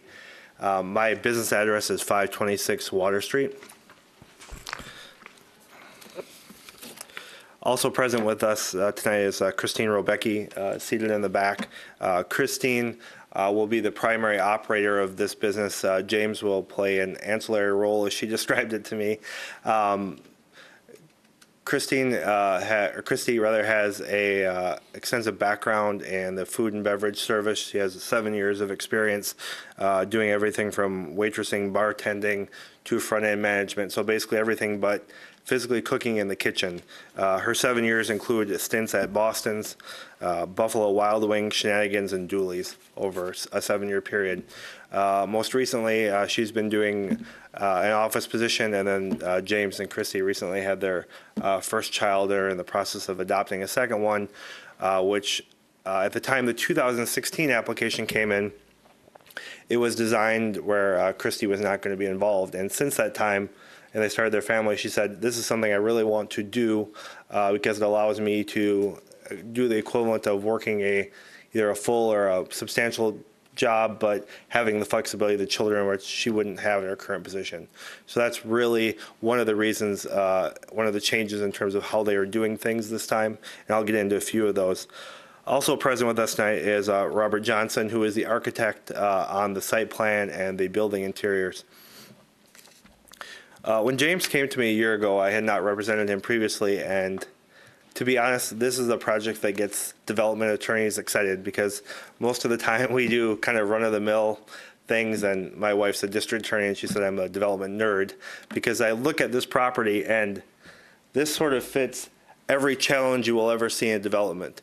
You're dealing with a lot that has approximately 17,000 square feet, a building that has approximately a 1,250 square foot footprint in terms of usability, and then you are literally surrounded on all sides by right-of-way. In fact, I can say in my 18 years of practice, I've never seen it, with the exception of the tiny little triangle down here, which is currently a remnant owned by Blue Gold Real Estate, which I believe is the developer for the complex for the university. So really looking at this, and then on top of it, we have a building that's an historic building. The building itself was built in 1905 as part of the Kaiser Lever Company as their main office, and they ran until 1939. And as far as I'm aware, this may be the last standing structure, at least of this type, for the lumber industry, and I believe they were the last mill to actually close and cease operation in Eau Claire. The building is a little bit interesting in that it has a partially raised foundation, so there's a few steps up to the main floor. So in the design by Mr. Johnson, I give him a great deal of credit because he has squeezed every inch out of both the interior and exterior of this building. First of all, talking about the interior and exterior, I won't go into a ton of detail because Mr. Ivory did a very good job, but one of the first things that we talked about when James and Christy came to see me, they said, don't bother developing this if your parking reliance is based on Menominee Street. It's a fundamental tenet of any good development of control your own parking because of these off-site uses are going to change. I have no doubt with the development of the Sonotag complex that the city will be looking at realigning that, so that's just not a viable option. The difficulty here is that they would like to preserve as much green space as they can for the building while saving the building, but there has to be a trade-off in order to meet our parking requirements. We don't have the ability to use Menominee Street as I see as a viable option, and there are no other adjoining easy long-term leases for us. So Mr. Johnson, I think, did a very good job of being able to accommodate 20 spaces on here. Staff was correct in their counting. I counted 63 spots as well, and I counted them 4 times because I assumed I missed them. But to the extent that we could squeeze an extra 4 seats in there, we have space for 67 seats. With respect to the prior application in terms of the hours, we were seeking slightly increased hours based on the last condition, but we have no objection to taking those back to what was in the previously proposed CUP, especially given if there was any concern from the neighborhood, we believe that would be appropriate. We'd have no issue with those. We also have no issue with the seating capacity or the seating allocation issue. In fact, if you look at our current seating arrangement, only 11, I believe, of the seats are actually bar stools. The remainder meet the requirements of the previous CUP, so well over the percentage. One of the things that was discussed in here about, I've heard through talking to different people on this project is, well, what is this going to be? Is this going to be a college bar? What is it going to be? And we often use the term pub. I realize the code says tavern bar, but to me a pub has a different connotation because it's much more of what I would call a Mogies or that type of thing, because this is not designed to cater to the college drinking crowd. This is designed to cater to Hobbs, to the Sonotag complex and what's going to come there, and also what comes from the Water Street Business District. My office is on Water Street. I had a client meeting today for lunch at Mogies. Those are the types of places that we're looking for. In terms of a menu, using examples, it will not carry the same menu as a Mona Lisa's. It's going to be much more limited, but it will be, it's not going to be simply a frozen pizza in a microwave. You're talking about soups, sandwiches, wings, burgers, the traditional bar, tavern, pub food that you would see.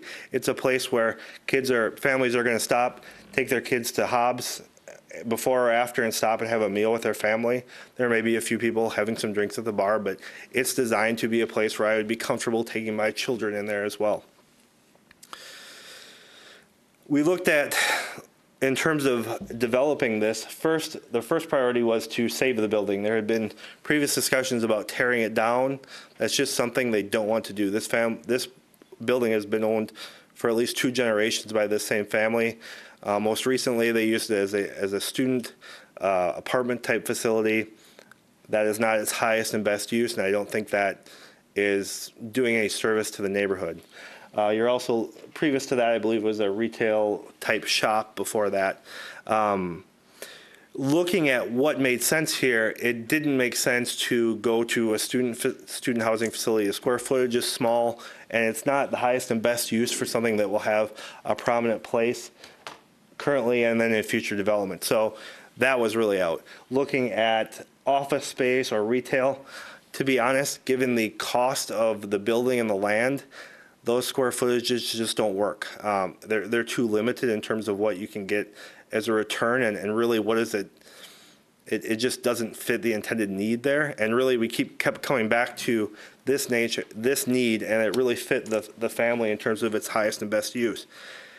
And it really, I know there was a letter of objection from the Sonatag development, and I respect what they're saying because I understand they spend a lot of time, but we don't view this as something that will be a negative. We view this as something that's going to be a positive attribute to the neighborhood and will serve as an anchor. We are an island with the exception of the remnant. We have been approached by groups, including that group, to sell. We are not interested in selling. I don't believe the city will ever eminent domain something because that has not been the city's path forward for development. It's always been voluntary. So for that reason, we want to stay and we intend to stay. So we're looking for the highest and best viable option.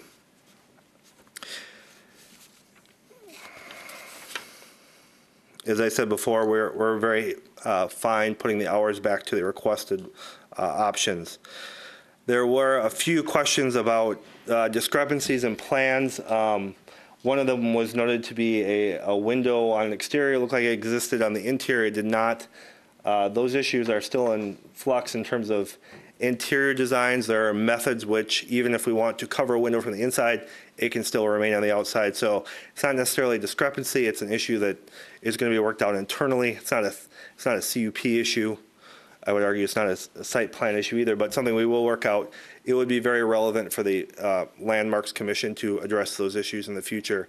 Once state-approved plans come back, that will require us to go back to the Landmarks Commission anyway for tweaking. There are a couple issues working through exact internal entrances, stairways, those sorts of things. The challenge of every development is sort of the chicken and the egg problem in terms of this one requires Landmarks Commission, zoning, liquor licenses, all of the different things, state-approved plans, and kind of what I call my rule of thumb is we get 95% of the essentials down, and then there's the 5% that have to be fine-tuned, and that's really where we've come to this point. I can tell you thousands of dollars have been spent and probably 6 months trying to get this plan right. There was a lot of thought put into this and trying to make a highest and best use of this project, and trying to make it to be one of the best ones that we can for this community and where it fits down here, because it really is in a very visible area. It's the one I see every day on my way in and out of the office.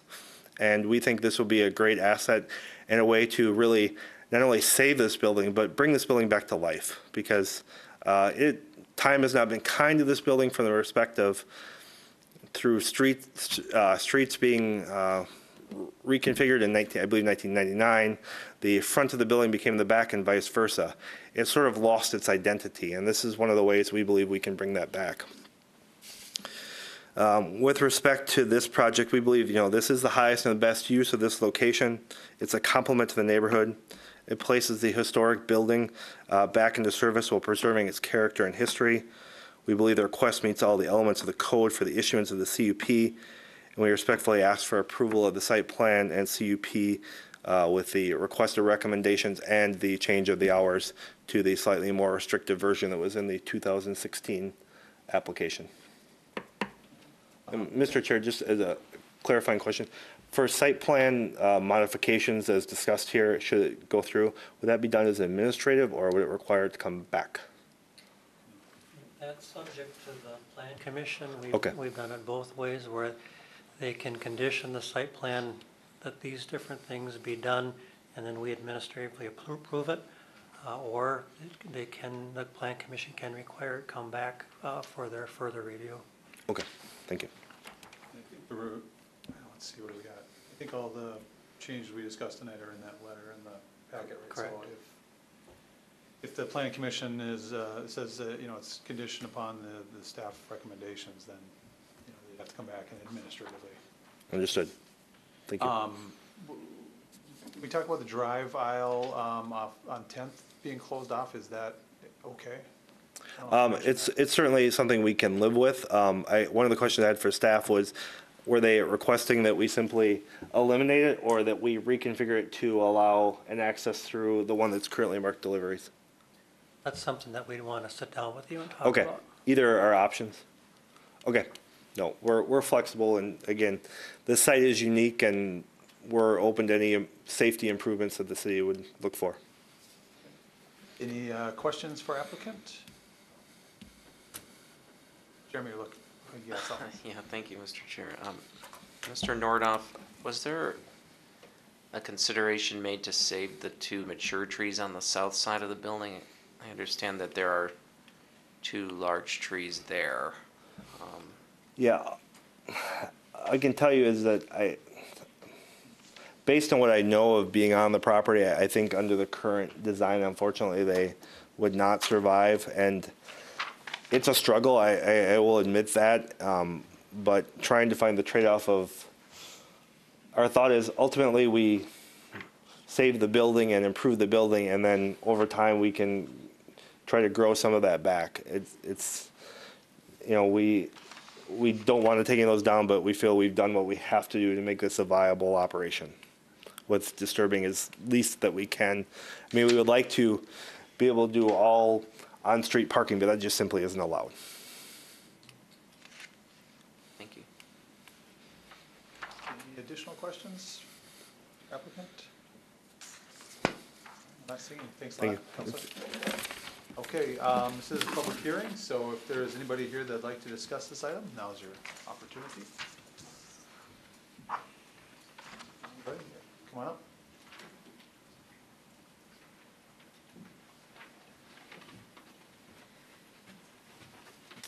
Sharon Hildebrandt, 426 Summit Avenue. Parking seems to be my theme tonight. And I have talked to James about this and attended the Landmarks meeting a week or so ago when this was presented as well. This building, as you know, sits on a very prominent lot as we come into Eau Claire from the west. It's a very visible building, sits on green space. It's been orphaned there for a very long time because of, as this gentleman explained, the development that has occurred around it. It sits there. It's a little bit like that children's book of the little house that ends up being the only one left and everything builds around it. Well, this is that building. It's exactly that building. But I'm afraid with the parking design, it's going to further deteriorate the lot and eventually the site, the building itself, the look of the building. So I'm concerned about the siting of parking. And I also, as somebody who has come out of that 10th Avenue many, many times, trying to get onto Water Street, my thought is that if that street does get closed, if the parking could be moved to that side of the building and shared with the other commercial space, it visibly would be a better match. In other words, Riverside Bike and Skate, a dead-end street between, or a closed street between, that's paved and already with curb and sidewalk for parking, shared by those 2 commercial buildings. That way you preserve the green space around this very beautiful historic building. So that, I think, is something I'd like you to consider, and you know, the developer as well, and James and Christine, if you could consider that. I think you'd have a much better looking building sitting on that site, and far more attractive to people driving by than looking at a parking lot with a couple of 3-foot shrubs. You have a gorgeous building on a beautiful, unique lot on a very visible road, and I think that that would be better. As far as the use of it, this has gone around for several years, and I remember this building came before the Landmarks Commission when I was on it many years ago, and we managed to save it, and it is indeed the last remaining commercial lumbering building up from the lumber era. So I think it's very much worth not only preserving, but making it, as beautiful as it possibly can be made and appealing not just to the developer and, to the people who want to go to get some pub grub and a beer or hot chocolate and coffee when you're waiting for your child at Hobbs Arena, but I think for the city in terms of preserving a little bit of its history. So I'm pleased to hear that the mix for food and drink, I hope that stays the case. I think it is a good reuse of the building. I just hope that that the integrity and the visibility of it is preserved as well. Thank you. Anybody else?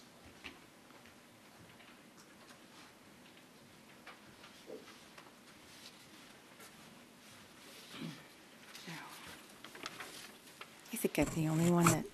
You are. Thank you for doing that, by the way. I'm a rule follower. Yeah. Helene Smyer, 320 Broadway Street, Historic Randall Park neighborhood. I'm here on behalf of Lauren Learman, the president of the association, who could not be here, to address Mr. Weld's question. I was at the meeting when James presented. He didn't change any of the hours, so I'm going to guess that the neighborhood still thinks that the hours were the 2016. So I think that that's what we were going with. He just came and asked for our support. I think that Sharon should be in our neighborhood because I absolutely agree with everything she said. And I think the city, I would hope the city would consider doing whatever you have to do to keep that space as beautiful as it is. Don't take that big tree down if you can close 10th Avenue and put parking over there.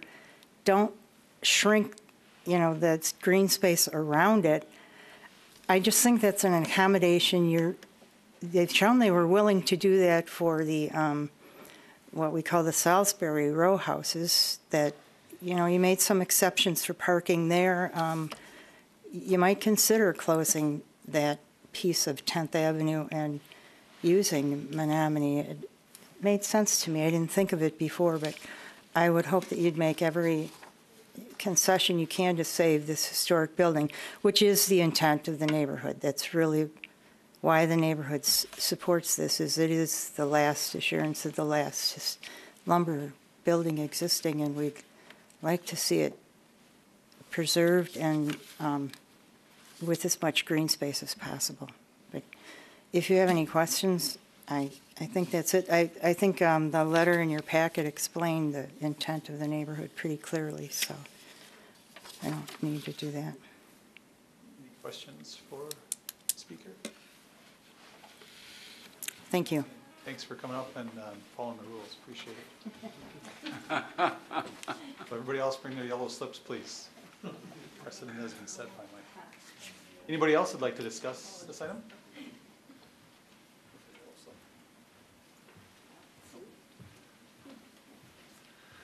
I'm afraid I don't follow instructions as well as Helene. Mike Rindo, Assistant Chancellor, UW Eau Claire. I'm here representing the Eau Claire Community Complex. And the letter that was written with Kim Way's signature, I would not define it as a letter of objection, but a letter that raises concerns and some questions. And I think we've heard a lot of those questions raised this evening during this proceeding, especially around whether in the future the city may want to reroute traffic so it would come rather than up the current curve. Maybe it goes in a different direction. Whether the parking is appropriate, and I think that Ms. Hildebrand raised some interesting points about taking up all of that site for parking and the possibility of a vacated street next to it perhaps being a better solution. Not here to comment on that other than to, I think, reinforce what Kim Way said in her letter that, approval may be premature. given those questions, and also given we don't yet know what the impact on traffic is going to be. It may be at about 7,000 cars daily now, but once the Sonotag complex comes to fruition, as we hope it will, that could be significantly increased. We're talking about a event complex that could seat 4,100, in addition to a major recreation complex that would be shared by the university and the YMCA, as well as a medical facility that is going to be operated by Mayo Clinic Health System. So I don't think we have the answers to a lot of the issues that are being considered by the Plan Commission this evening.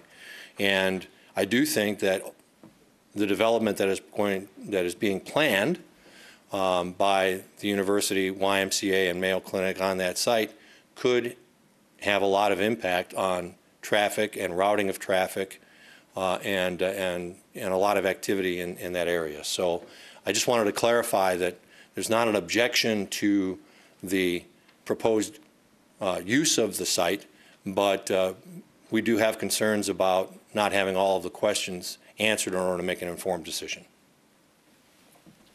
Thanks. Any questions for a speaker? Yeah, Terry. Yeah, Ms. Way cited in her letter that, cited in CUP 1835040, we do not have a complete understanding of the full plans of the tavern. Is there any specific letter in the general provisions of that she is citing? Yeah, I've not had a chance. Kim's in France, and so I'm here. And I have not had a chance to consult with her directly about what she was referencing in that citation. I think that there's more clarity brought to the discussion tonight, a full understanding of what the use of the building would be. So without knowing exactly what she was referencing, I can't answer that question. Okay, and she also cites that other developments in this area could include restaurants and taverns, which this is. Mm-hmm. And it seems that their plans are here. The plans for the Sonotag property are not here yet.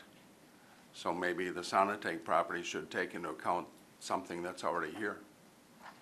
It's a fair point. When they do their development. It's a fair point, and again, not an objection to the use of the site for the intended purpose, but it's more around these questions of access on and off Menominee Street or Water Street, where the parking would be located, sight lines, and traffic volume. But you're right, they are here with a plan, and we are still developing a plan. Yeah. Fair point. I'm going to look at what we have in front of us tonight and not what's going to be in the future down the road, although that is in the back of my mind. I think this is going to be here first, and then we'll treat that when the Sonotag property comes in. Thank you. Any additional questions? Jeremy.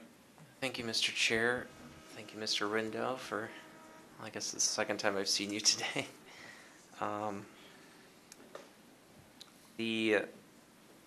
So Eau Claire Community Complex has it approached this property owner in the past on purchasing? And I'm not sure if you'd be able to give us an idea of why that may have occurred and how that fits in with the plans that you've been developing. I would have no knowledge of that. Okay. I guess another question would be, do you envision like a way that the plans you're developing could potentially provide parking or at least parking to a project like this?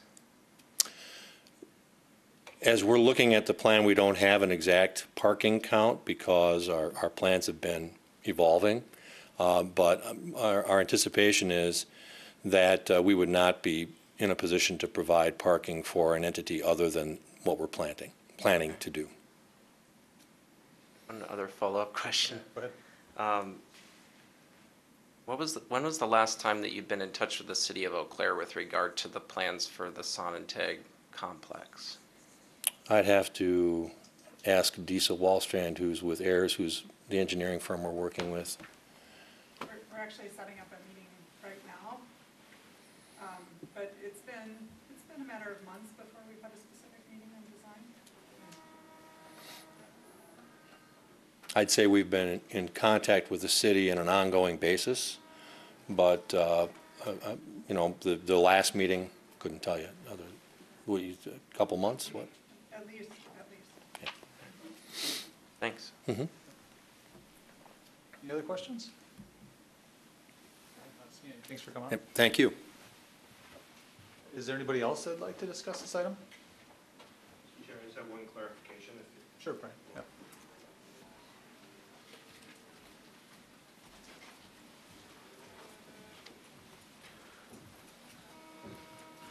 The neighborhood association discussed, I believe, the concept of potentially vacating or closing 10th Avenue, and it's something I had looked at when we looked at this project from the beginning of trying to figure out how to get more space. Sonanteg is on the corner around us, and then obviously you've got Water and Menominee. It is. Although we have some holdings on that side, it is not possible at this time because there is a house or one possibly two. They're not owned by us, and they're owned by a third party that has no interest in selling. So that is not a viable option, unfortunately for us. We exhausted every option of trying to figure out how to keep as much green space as we can while meeting city requirements, and unfortunately, we kept coming back to this because there is no other space available. We've done our best, and we understand the access issue off of 10th, and we believe the other one, and we can modify those. And you know, we have to have access somehow, and they are the best ways for us to access our property at this point. Sounds good. Thanks. Anybody else would like to discuss this item tonight? All right, not seeing anybody. Last chance. Anybody would like to discuss this one? Okay, we're looking for a motion at this point. Yeah, Terry. I'll make a motion to approve with staff recommendations in the letter. Okay, sounds good. Motion? Yeah, very. Second. Motion and a second. Now a discussion. Yeah, Terry. Well, Thank you, Mr. Chair. I just didn't know if we needed to make a reference to the hours being reflective of last. yeah, that's my mistake. Yes, I guess maybe if we would like that to be part of the motion, we probably should clarify that. Terry, you want that included? I'll go with the that. hours Yeah. to midnight on Sunday, I think was the big change, was the only change, correct? Or reverting to 2016 anyway. Okay. Greg, are you okay with that? I'll second Okay. that as well. So the hours back to 2016 are part of this motion then? Okay. You know, we've seen this a few times, so hopefully this is our last shot at this one, but yeah, great. I was, I wanted to refresh, what's the parking that's available on Menominee Street right now in that temporary lot, however you want to describe it, in the right of way?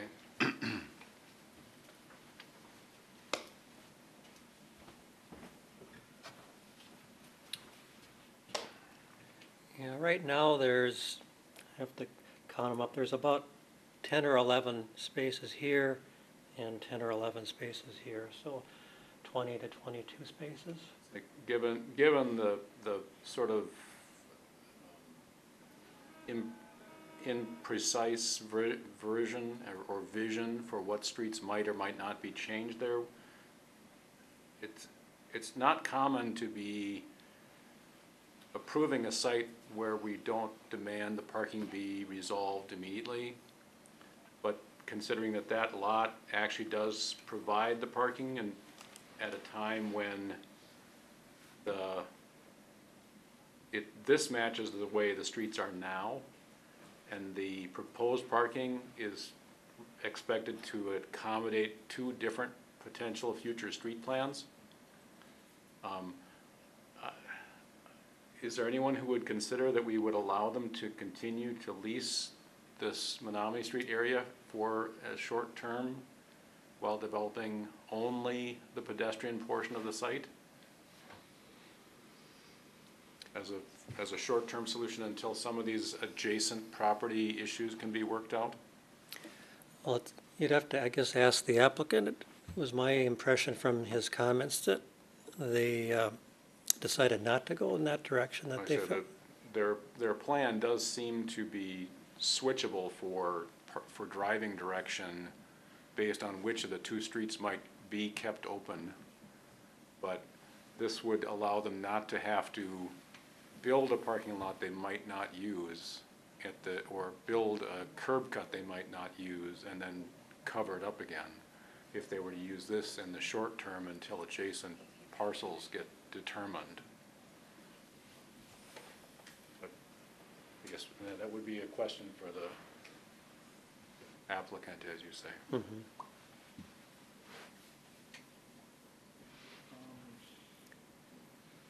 So I guess, you know, just chat with Leah real quick too. I mean, even if Menominee comes through, it seems like 10th will have some presence, potentially too. I think, you know, looking at the potential development, we have to look at different alternatives that may occur there. So there may be a chance that if you open up that connection on Menominee Street to East Menominee Street, the 10th Avenue intersection may be limited to a right-in, right-out alternative or a change in access. It may not be totally Might shut not as well, close. depending on what the other development Probably safer to occurs. do as the applicant has and design a parking lot that's entirely within the parcel. Even though it tends to fill it up, it's, again, this shoehorning of this parcel has been here a long time. I served with Sharon on Landmarks Commission a long time ago too, when this was before that body. So I'm delighted to see it continue to look for another use. You know, with the 10th Avenue, I guess, sorry, I keep calling Street, but, you know, Hobbs is still down there, and that's, you know, that's gonna be the access to that for, I suspect, you know, at least a generation or two, people going in and out with hockey or so forth, so. Plan on both those roads that passed, maybe just 10th. We got a motion and on a certain plan here, so we probably should act on that. Yes, Eric. Thank you, Mr. Chair. I just wanted to comment that I appreciate the sort of the heads up from the university about the fact that traffic is going to increase here, and you know, we're looking at potential changes in the intersections here and so on.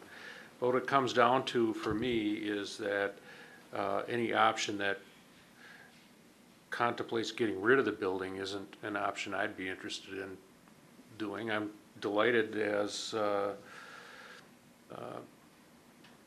members are here, that there's potentially a use for that building. And realizing that the traffic is going to increase there, the only real options I see are the changes to the intersections, which really doesn't affect the site plan here. I like the idea of, if it were possible, to close 10th and vacate that property for the surrounding areas to use as parking or whatever, but with the other accesses to that piece of street, I don't see how that's possible. I don't think we're going to be able to get by without opening up Menominee Street and creating another intersection there. But none of those options really changes the use of the building. It's just a matter of accommodating traffic the best we can for whatever developments occur down there. But so I'm going to support the proposal here. Thanks. Any other comments? Yeah, James. Thank you. I also am going to support this plan. I think I'd love to see that green space stay, but they really don't have much option here. And we have to go with what the layout is now in order to make a decision. And I think that's what we're stuck with. It's kind of like that previous application downtown. That parking lot is there, and they don't have much option. I mean, if we're gonna use these buildings, there's gotta be parking, unfortunately, and so I'm gonna support this. Well said, thanks. Any other comments? Yeah, Jeremy.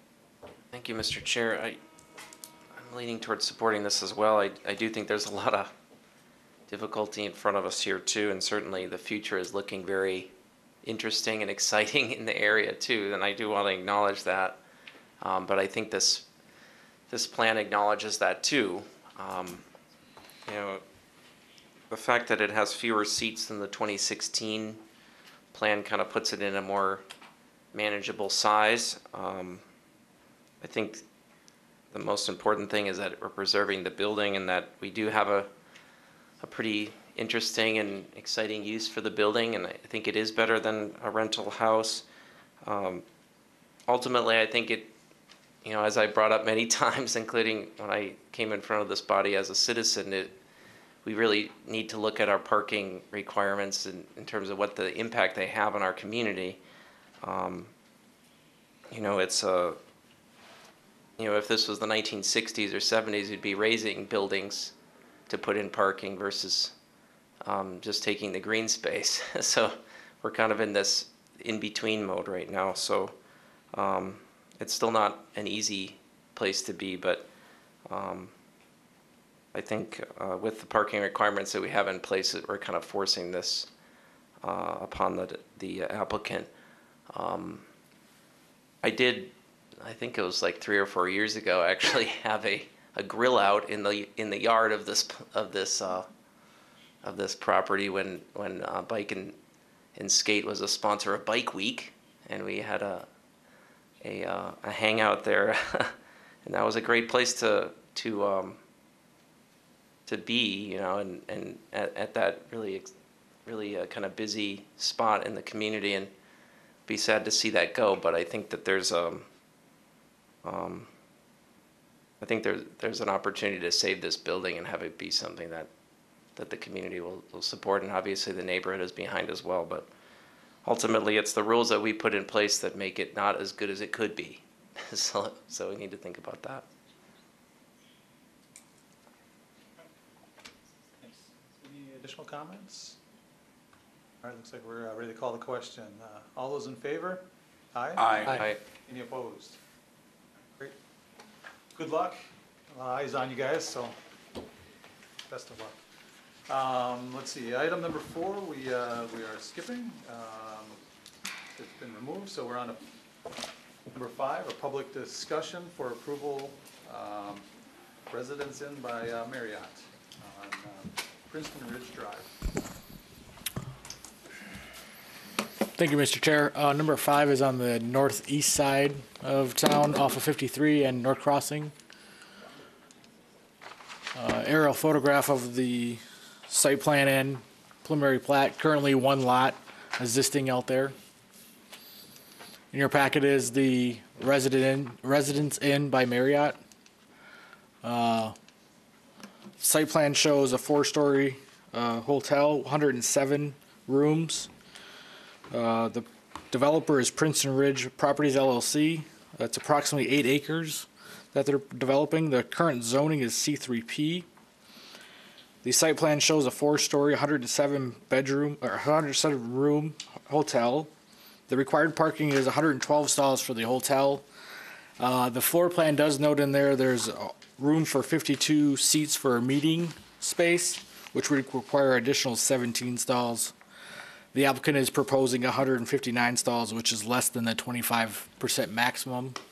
It sounds like the Plan Commission is talking about parking all day today, but they are at the maximum, or very close to the maximum allowed for a hotel with 107 rooms and meeting space. The site plan does note in there street trees, foundation plantings. They are proposing with the preliminary plat 4 lots for development. This is one of the lots that will be developed.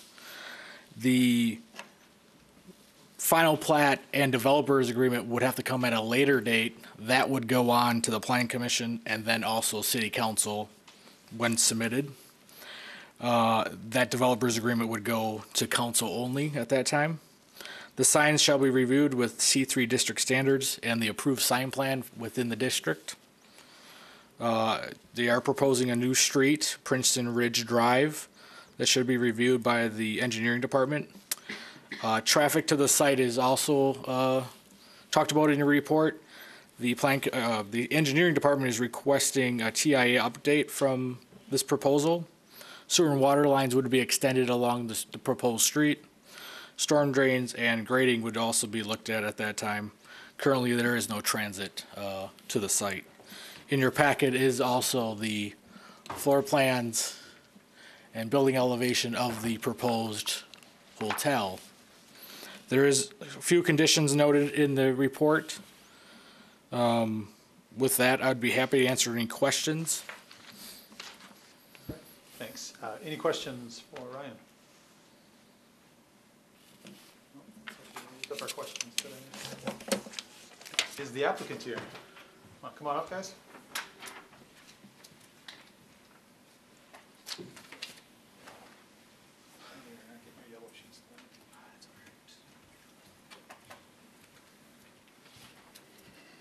Good evening. Neil F. Hasselwander, 3705 Freedom Drive, Eau Claire, Wisconsin.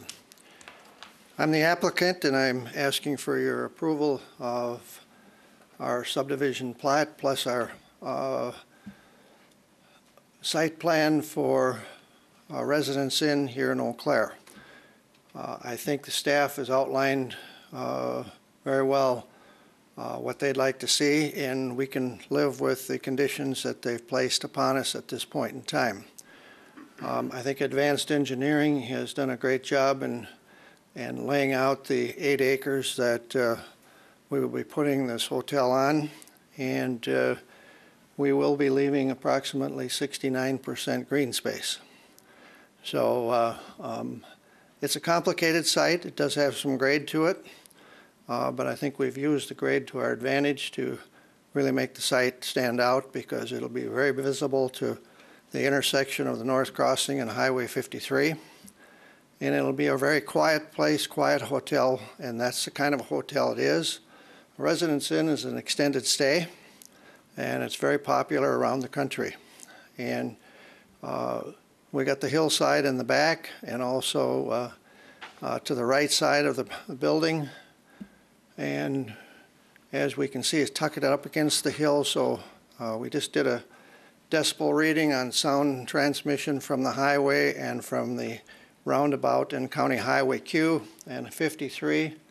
And our decibels and quietness will be very comfortable for the residents that we serve in this facility. Just to give you a little background, we built the XL, or the Fairfield Inn right next door, and in the last year we took a #1 position in our breakfast that we serve. #1 breakfast in over 1,000 Fairfield Inns across the world. This year, out of 1,000 Fairfield Inns across the world, we were in the top 6 of the best Fairfield Inns across the country, across the world. So Marriott Corporation likes what we do, and they're very much in favor of putting this in this location in our community. I'd like to answer any questions, and also the engineer, Matt Apple, is here from Advanced Engineering. If there's any technical things that you'd like to ask us, we'd be happy to see if we got the answers for them. Thanks. Any questions for the applicant? Yeah, Jeremy. Thank you, Mr. Chair. Thank you, Mr. Hasselwander.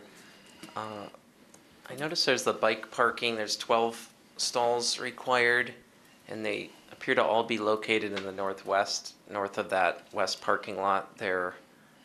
Have you considered locating them closer to the front entrance, or spreading them out among a variety of entrances in order to have them be in the best possible location for convenience of the residents there?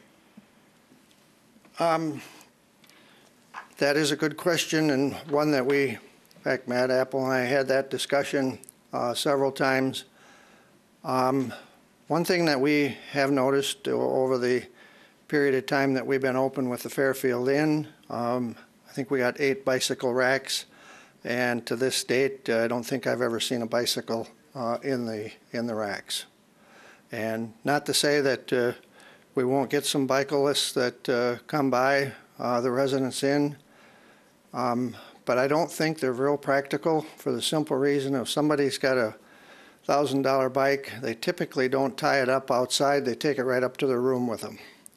And so we want to accommodate them, but to put those bicycle racks in a busy location, we feel they're more of a hindrance than a help because people are tripping over them if it's a little bit on the icy side or whatnot. So we kind of put them away so that they won't be a hazard for our guests. If that is a condition, we sure could live with it. Thank you. Any additional questions? Chairman. Thank you, Mr. Chair. Mr. Hasselwander, my other question would be regarding the location of this building being built on a new street that'll be heading east from the existing street near the roundabout. Has there been a consideration for connecting directly to the bike trail, some sort of sidewalk or path from the front entrance or the side entrance of the inn here directly to the Olson Drive where the bike trail is? Yes, there has been a consideration of how we link up to that. I think the best link up that we've got right now is to travel west from the hotel on, if I can, well, we don't have the site plan up there just yet, but Here it is. We do have some topographical constraints here. This is kind of about 15 to 18 feet above the bike trail that's along Olson Drive. Ideally, we'd have an access point or a driveway onto Highway Q, and then that would include a pedestrian link and bike path connection to the bike path that swings along there, but currently the access is restricted and that's not under consideration right now. But even so, there is some topographical, you know, a steeper hill up here. Right now we'll have sidewalk along the north side of the new road that'll connect to the sidewalk that we have on both sides of Princeton Crossing. Eventually there'll have to be, you know, sidewalk on either side of the road. We're proposing to leave this sidewalk out until this site's developed and provide one sidewalk link at this time. So. I have a follow-up question to that. There's the future connection there potentially on the east, and you said there's access is restricted. What exactly is the restriction that currently exists? Well, this is County Highway Q, and the County Highway Department and the DOT have access rights, and right now they're not granting permission for another access point. The other follow-up question would be, would that lack of access restrict you from being able to put some sort of sidewalk connection at least to the trail from the east portion of the property? No. Okay. No. Okay.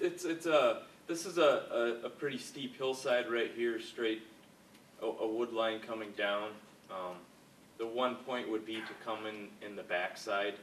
I think still the main traffic that you're seeing is from the north crossing, from the bypass, that sort of thing. Yes, we do have the bike trail that ends on Peterson. Essentially dead ends right there.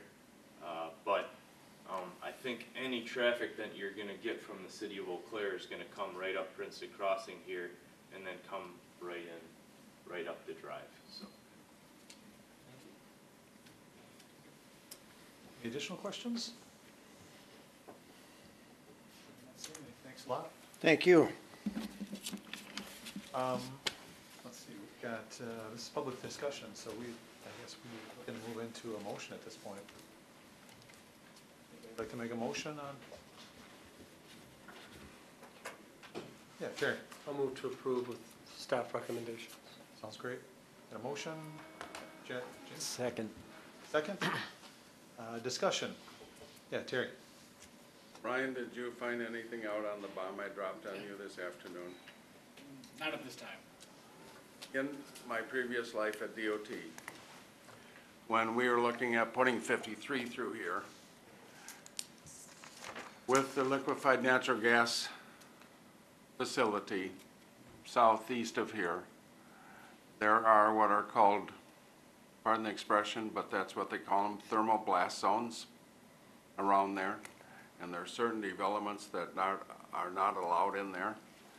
And being a private citizen, I researched DOT records since the construction of the project. They have thrown away all the files. There's nothing in the environmental impact statement. But I alerted Ryan late this afternoon to it, and Xcel Energy may know since it's their liquefied natural gas. From what I could see on the NOAA, NOAA, National Oceanic and Aerospace Administration or something like that. On their website, it goes out 100, 200 yards, and this is 1.8 miles away, but it's something that should be looked at as to whether a facility like this is allowed in there. The Quick Trip went in before my seating on this body. But Xcel Energy should know what the heck's going on here.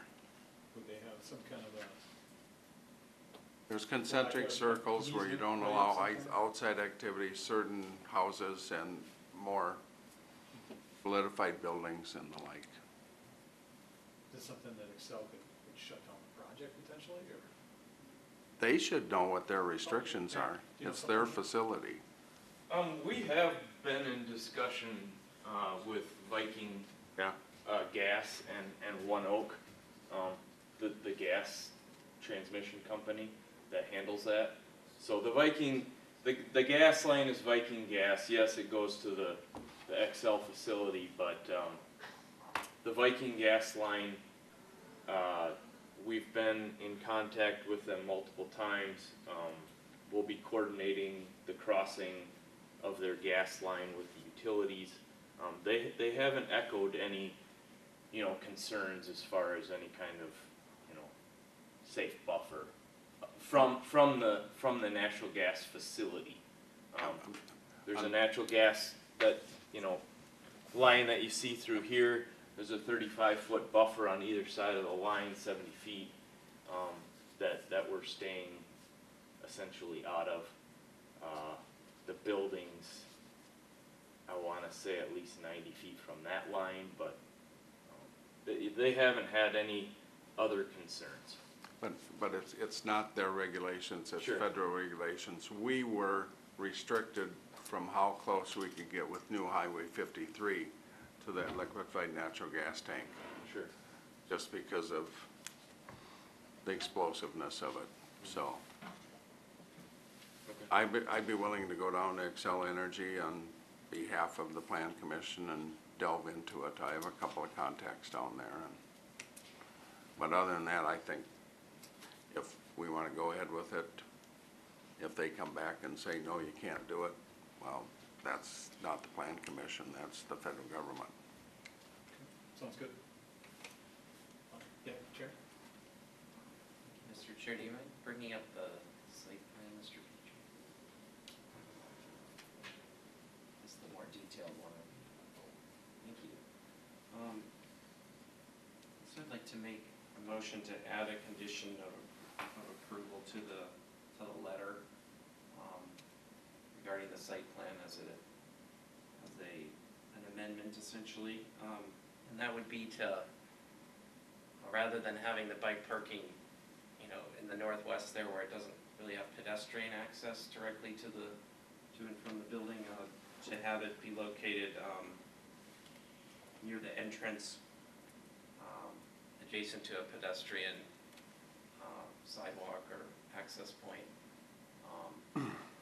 And if the developer chooses to have it be spread out through various entrances, that it may be appropriate. Okay. we got a motion and a second, we'd be looking, you're making a motion to add a condition, so we need a second for that. I'll second. Yes, so you need a second, okay. So we just deal with this motion real quick, I think, right, Pat? Okay, so we got a motion and a second, any discussion on the relocation condition of the parking, bike parking, I'm sorry. Any object? Yes, Jen? Yes, I could speak to it, thank you. Yeah.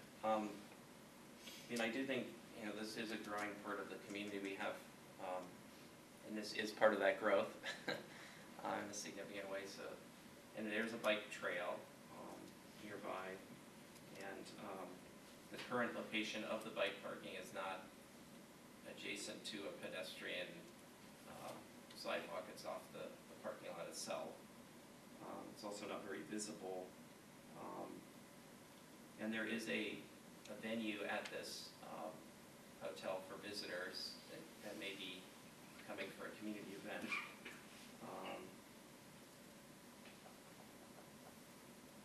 So for those reasons, I think this is a justifiable amendment. And regarding any concern about you know, people tripping over the racks. I think the audio folks back there are saying they're having trouble hearing you. Okay. Yeah, if there is concern about the rack location, like causing someone to trip over one, we do have standards over exactly how they're placed, you know, in city ordinance that I think prevents that, if that is a concern. Okay.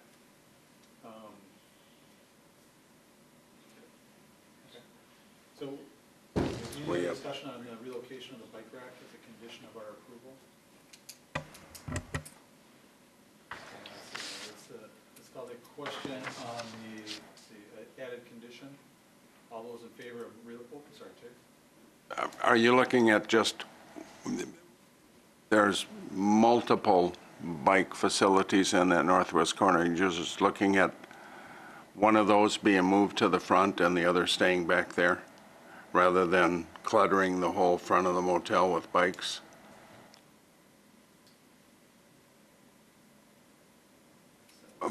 What was the bike requirement for this parcel? What's the requirement here? 12 stalls. 12. 12, so maybe 4 or 6 in the front, and the others could remain in the northwest corner? I guess the intent of my motion was to have them all located in places that have pedestrian access to and from them. In that northwest location, they do not. There's no sidewalk connection there. So essentially, it'd be 6 of the U-shaped racks, and from my perspective, it's up to the applicant to decide exactly where they're located, as long as they're near there's at least some near the front entrance, and then if they choose to have some near other entrances that may be desirable and makes sense. Certainly, there's the venue that could use one, but the main thing is I think it's important that they be visible and that they be in locations that have pedestrian access. And I guess on the point of clutter, there's quite a lot. There's 159 parking spaces completely surrounding this building, and some people would consider that clutter. But I think that there's a good reason to keep them visible, because I think and to keep them in safe locations so that pedestrian people can go to and from those racks easily. Satisfied with that, Terry? I'm just thinking there's parking all around the building. There should be bike parking all around the building and not all in one location. So I think, what Jeremy had stated is that in a location accessible to sidewalks or pedestrian traffic.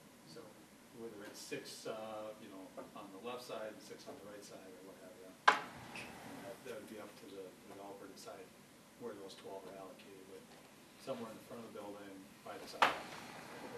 Okay. So let's vote on this little, Jerry?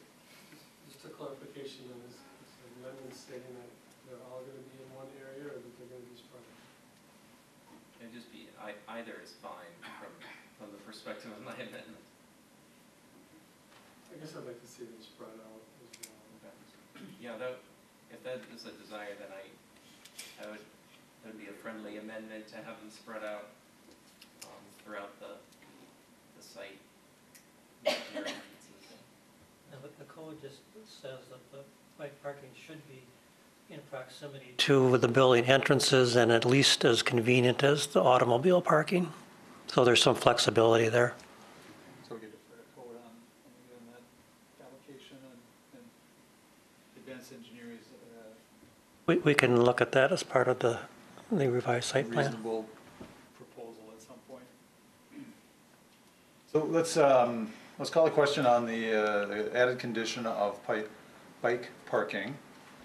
All those in favor of adding it as a condition? Aye? Aye. Any opposed? All right, so bike, going back to our original motion, plus relocation of bike racks to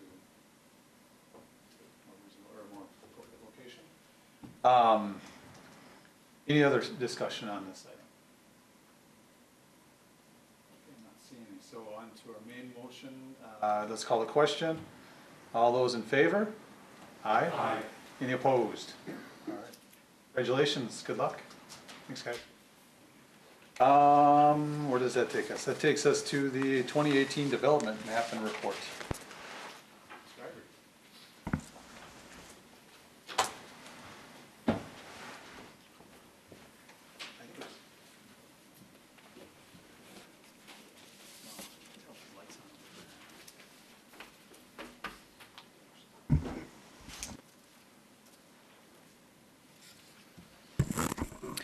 Being that it's getting kind of late, I'll kind of breeze through this quickly, but just wanted to kind of touch upon the summary of some of the development activity from last year. Actually, we presented the 2017 report back in, I think, late October or November of last year, so I actually got this report done in record time this year. It's actually been sitting on the shelf for a month or so already. We were just kind of waiting for a meeting to have this.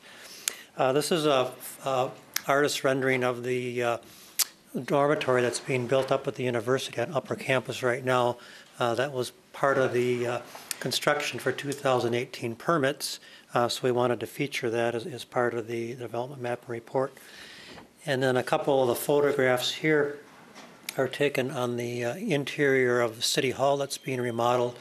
And we were just told this morning here now that we should plan on moving back into the building sometime in June, we hope. So we're looking at starting to do furniture and things like that. This is the area where planning and development will be. This is an area back where engineering used to be, so it's kind of be a combination of engineering and finance. Is that? Treasures, okay. And then this is one of the fireplaces that's being restored. There's 3 fireplaces that are being restored. So we hope that we can do some kind of a tour of City Hall. You'll notice if you go by City Hall now in the next 2 weeks, you'll start seeing the windows are being replaced. And that's all been approved by the State Historical Society, so it should look pretty nice when that work is being done. Just wanted to touch upon a few things. What we do for the development map report is we feature some of the major projects that happen within the city. So for commercial, we had 34 permits that were over 100,000 in valuation, and these are just some of the top ones here. Maybe try to zoom in just slightly.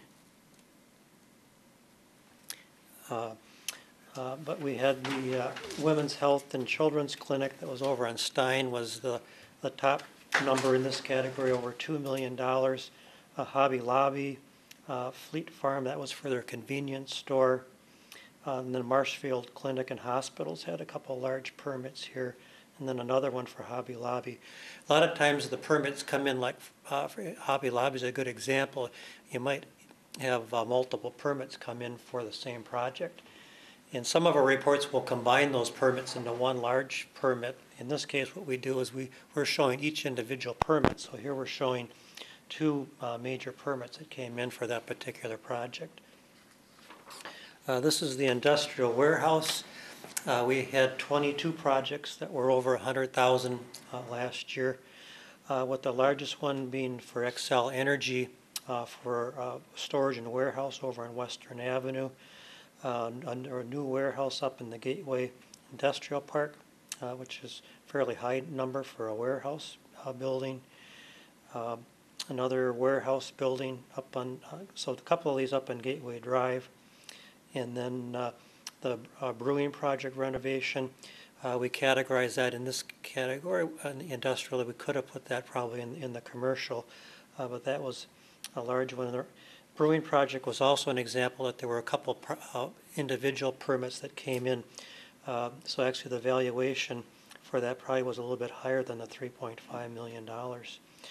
Nestle, Hutchinson Technology, another one for Nestle. You can kind of see a lot of them that came in the fairly high range here in the industrial warehouse category.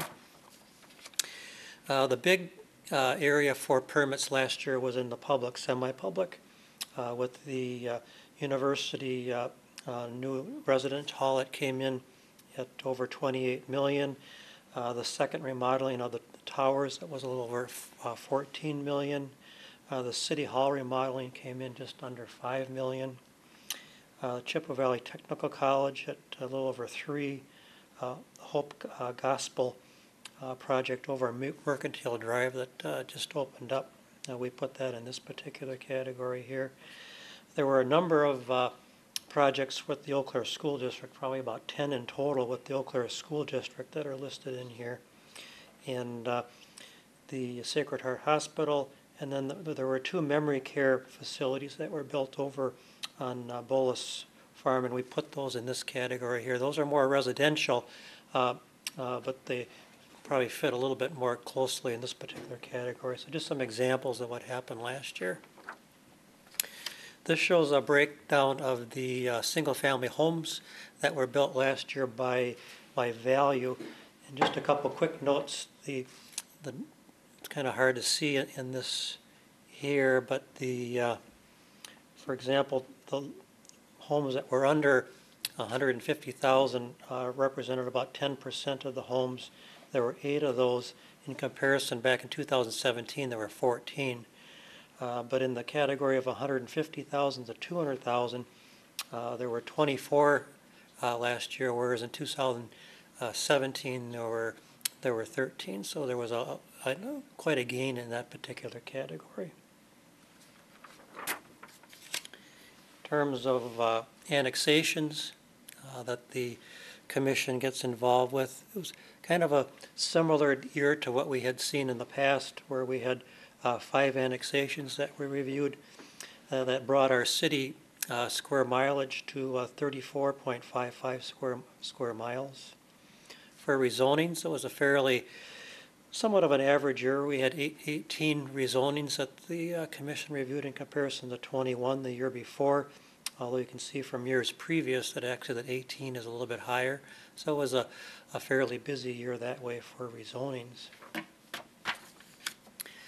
For subdivisions, was quite a busy year. The last 2 years have been quite busy for the city, where we had 12 subdivisions that were reviewed. The previous year there were 10. You can see how the numbers before that were a lot lower. That represented 206 lots that were created last year, and that represented 223 dwelling units. Some of those lots were multiple family. That's the reason for the difference there. In terms of dwelling construction for last year, again, it was fairly average year in terms of 83 single family, 50 condominiums, 54 duplex, and then 94 multiple family for 251. And you can see kind of how that compared to the last few years, fairly similar. This shows the single-family construction over the last number of years since 1997. And you can kind of see how it's trending upwards slightly, but no real spikes there. Just been kind of a continual trend where we had that 83 last year. And then in terms of multiple family, Again, it was just kind of an average year with 94 units. And you can see kind of how that compares to the last few years here. You have to go way back to like 2001 where we really saw kind of a spike in the multiple family back in those years.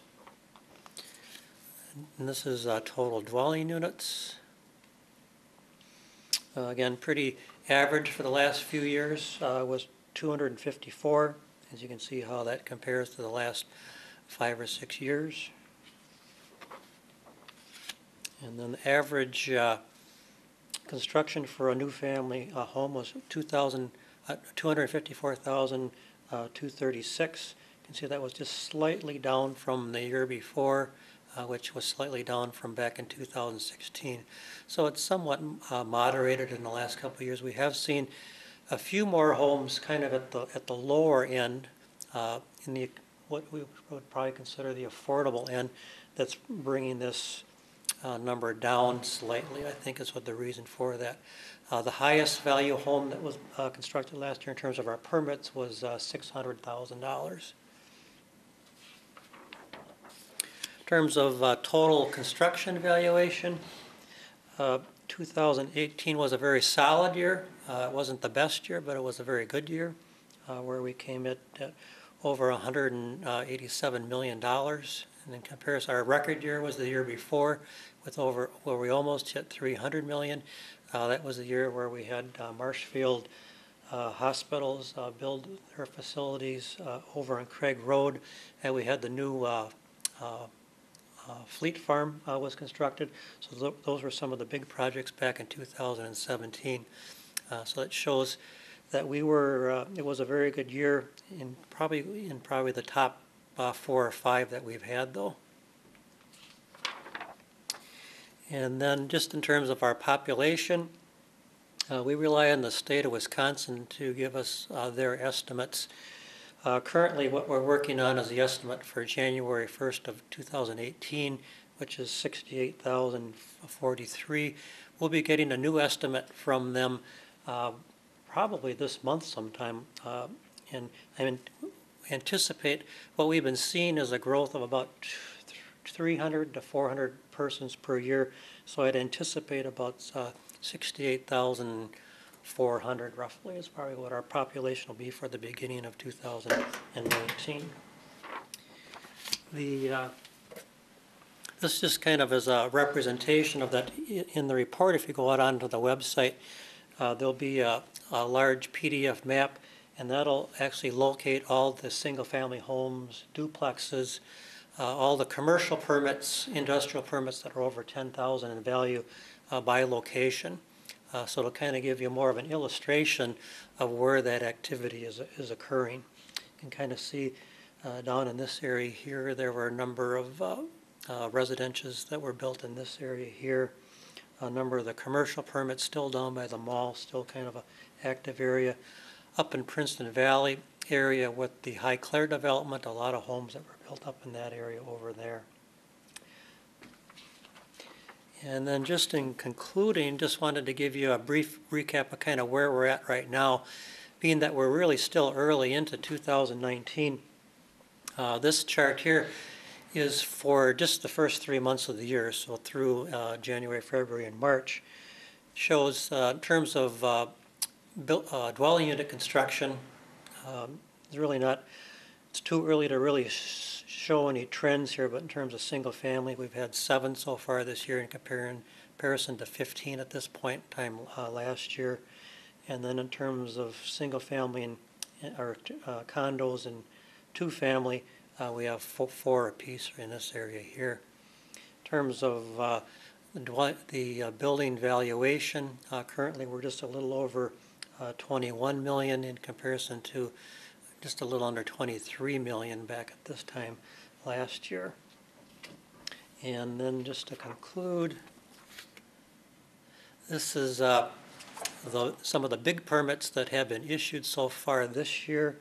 The Severson home, that's the remodel of the conversion of the Severson home into dwelling units for 13 million.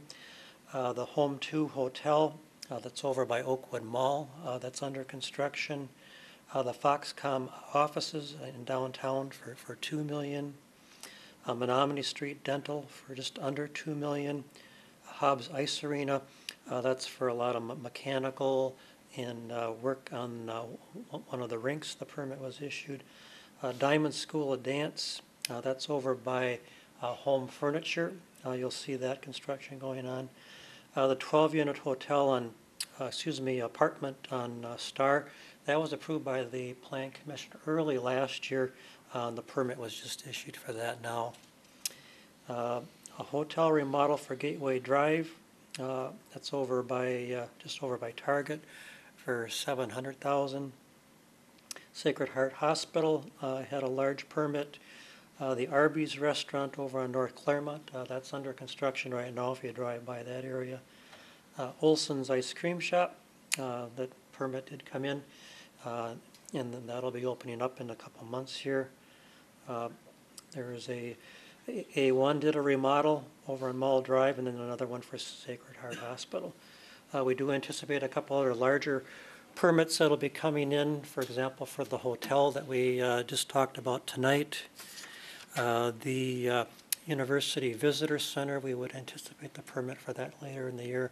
So we'll see some more big permits as time goes on this year. With that, if you have any questions. That's a nice report. Any questions? Thank you, Mr. Chairman. Mr. Ivory, the permits for existing buildings where you're kind of renovating a space, like in the Haymarket Landing building, for example, those are just approved internally by staff, is that right? Correct. Mm-hmm. Yeah, when the initial building for Haymarket Landing was constructed, that would have gone through the site plan rezoning process, so the Plan Commission would have seen that. The build-outs within that then are just administratively approved. Thank you. Anything else? Any discussion on the presentation? So let's see, we've got that. Code compliance items. Future agenda items. Pretty quiet. I'd like to take a moment and recognize Terry Wells' last Plan Commission meeting as a new council president-elect. Not officially, right? He's not getting any committee duties, so he will not be back. Congratulations. Thank you.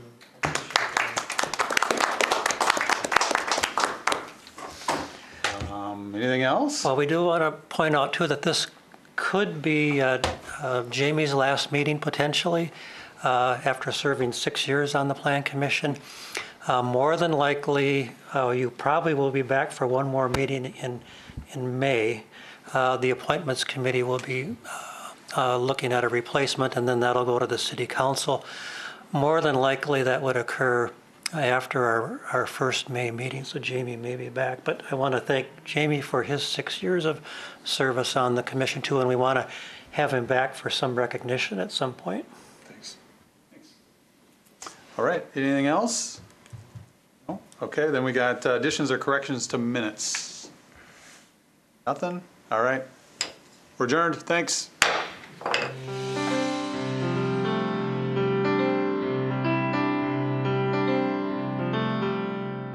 This program was brought to you by a cooperation between Newsworks and the City of Eau Claire. A transcript of this meeting is available for the hearing impaired. It will be available within 7 days of this telecast. Call 715-839-4912 or TDD 715-839-1689 or write Eau Claire City Clerk, P.O. Box 5148, Eau Claire, Wisconsin 54702-5148. Newsworks is made possible by continuing community support. If you would like to volunteer or make a donation, please contact us via phone at 715-839-5067 or online at valleymediaworks.org.